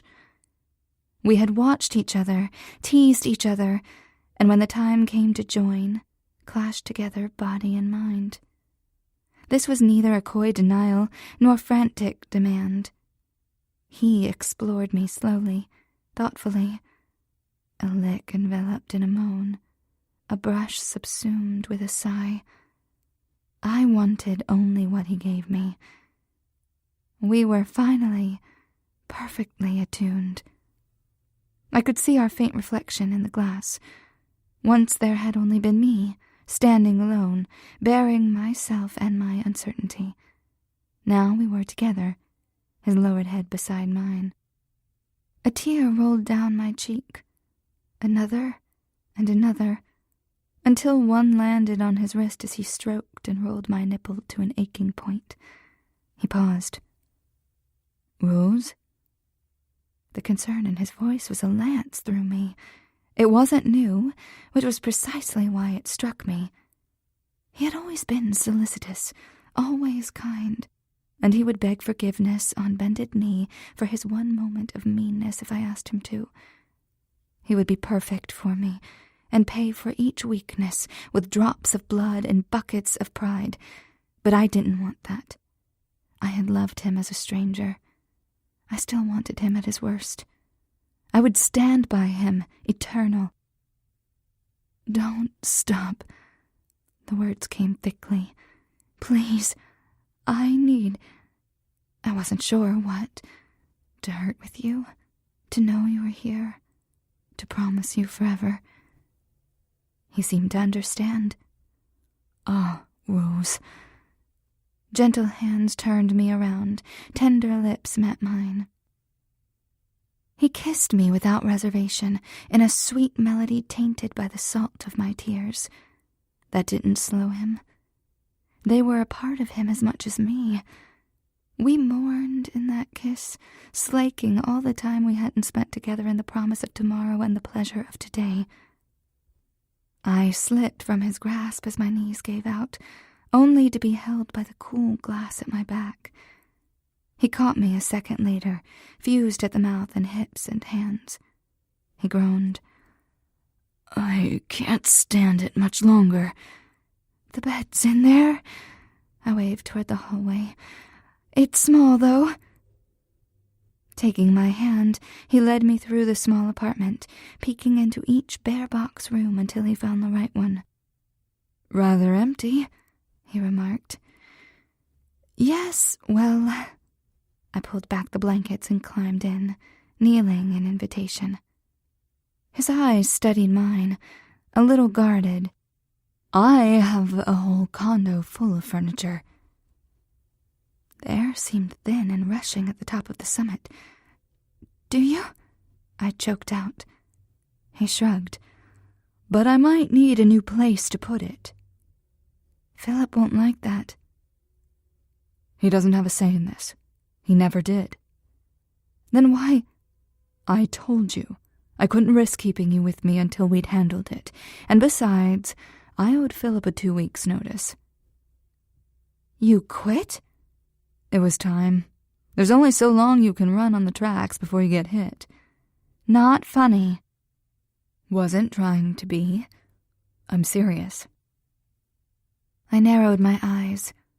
My consummate workaholic had quit? "So what are you going to do now? Move to Florida? Play canasta?" He laughed. "I'm sure there's something legal a lawyer can do these days." My brow lifted. Sure, but you don't do boring. I've already talked to someone at the Chicago Innocence Project. I joined with Philip because I wanted to fight for the underdog, but Philip hasn't been that for a long time.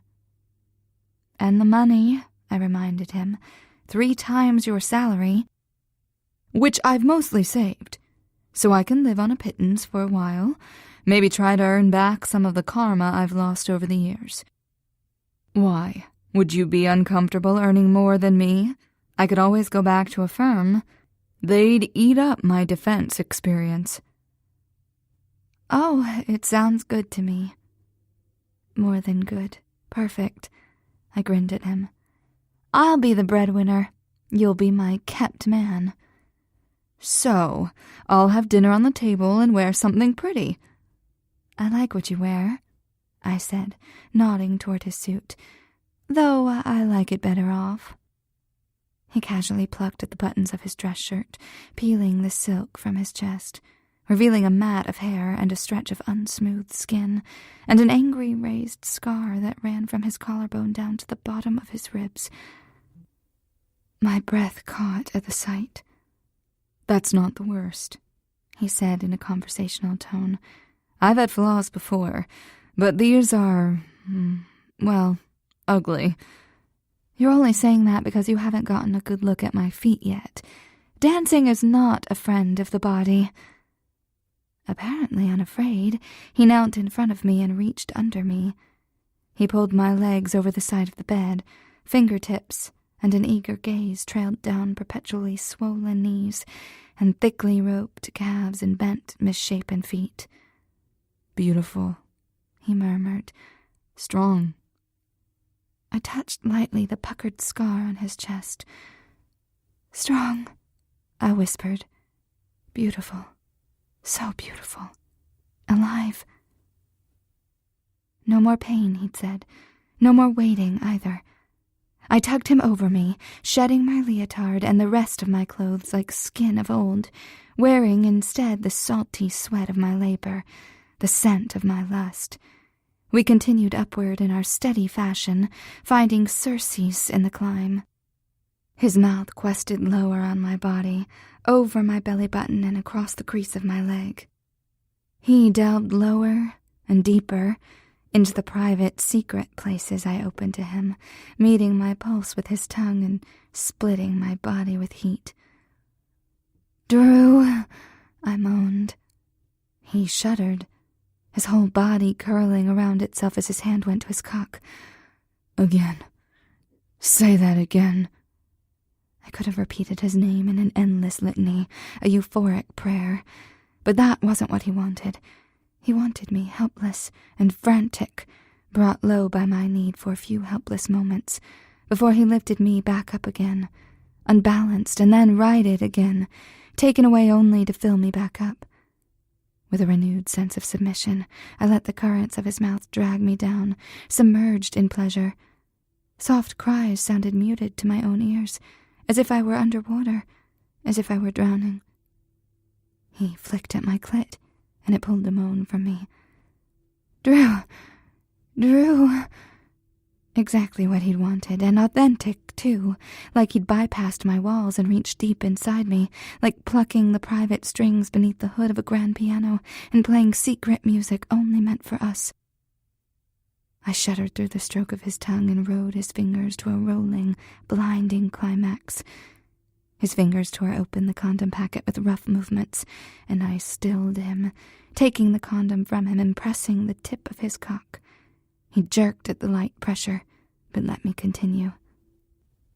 I took my time rolling the latex over his velvet-smooth firmness, feeling out each ridge and curve before hiding it from view. When he was covered, I cupped the taut skin behind, enjoying the tremors that followed each probing curl of my finger. I understood now what he meant, to explore each other's bodies and all the ways we fit. It wasn't about fulfilling a need. It was want, pure and lawless, which made it that much sweeter. I wanted to search out every point of pleasure, soothe each rough-edged pain. "I'm going to come," he groaned. I guided him to my center. With a hard thrust, he pushed inside. It stretched me, bringing a gasp to the surface. The sound seemed to spur him on. He receded only to force his way in again, more insistent this time. He took and took, with each forceful thrust in equal measure to what I gave in every stretch and pulse of my walls. He demanded, and here, take all that you need. Between my thighs, I felt his movements grow jerky, less refined. His legs trembled in their force, and I rocked my hips up to meet him. Neither of us were whole, neither sturdy. Battered about by storms, we'd found refuge in each other. He changed the angle, and it hit a spot of white-hot pleasure inside me. My mouth opened on an empty cry, and he took it into his mouth with a hungry mating kiss. Sensation rioted through my body, zinging from the tip of my tongue to the clench of my toes. The pressure inside me built to trembling, and I held on with my legs and let go with my fingers. He cradled me through the climax, slow and steady, until a sudden stiffness and a grunt signaled his urgent and rocky release. In the aftermath, I felt my muscles flutter futilely while his cock flexed in response. Our bodies communed while he pressed lazy kisses along the top of my shoulder. "Is it always like that?" I asked, before I could stop myself. I sounded drunk and felt that way too. He rolled us over, slinging my body over his. "No, but I always hoped it could be." I smiled against his skin. "So I guess I'll have to keep you around. You know, for the great sex." He sounded amused. "Whatever reason you need, I'll give you." I shut my eyes against the rush of emotion. "And for what reason will you stay with me?" "For the same reason I stood outside your window. To watch you dance." The simple, heartfelt words curled around me, adding another layer to the blanket of his arms. He wanted to see me free and happy. Well, he would. Just to be with him, to hear the steady beat of his heart, filled me with a joy both complete and unending.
Thank you for listening to Sweet.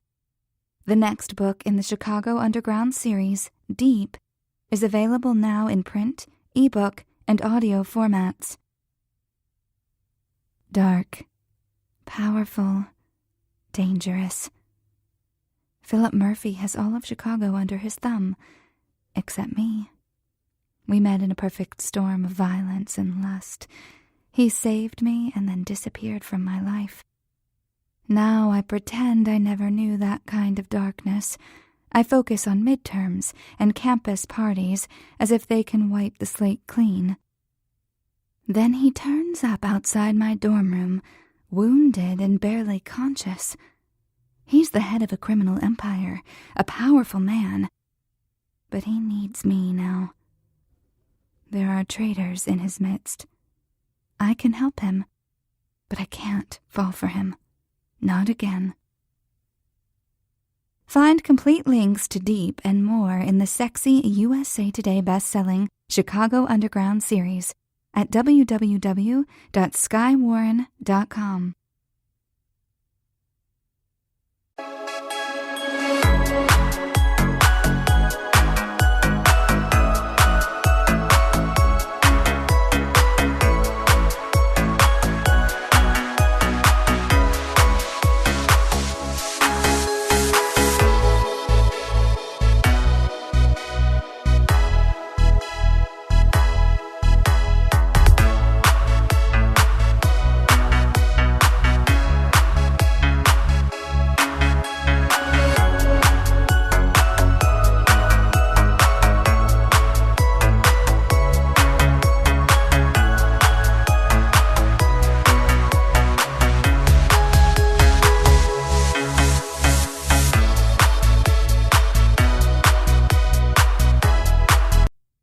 has been Sweet, written by Sky Warren, narrated by Rachel F. Hirsch, edited and mastered by audiobookeditors.com.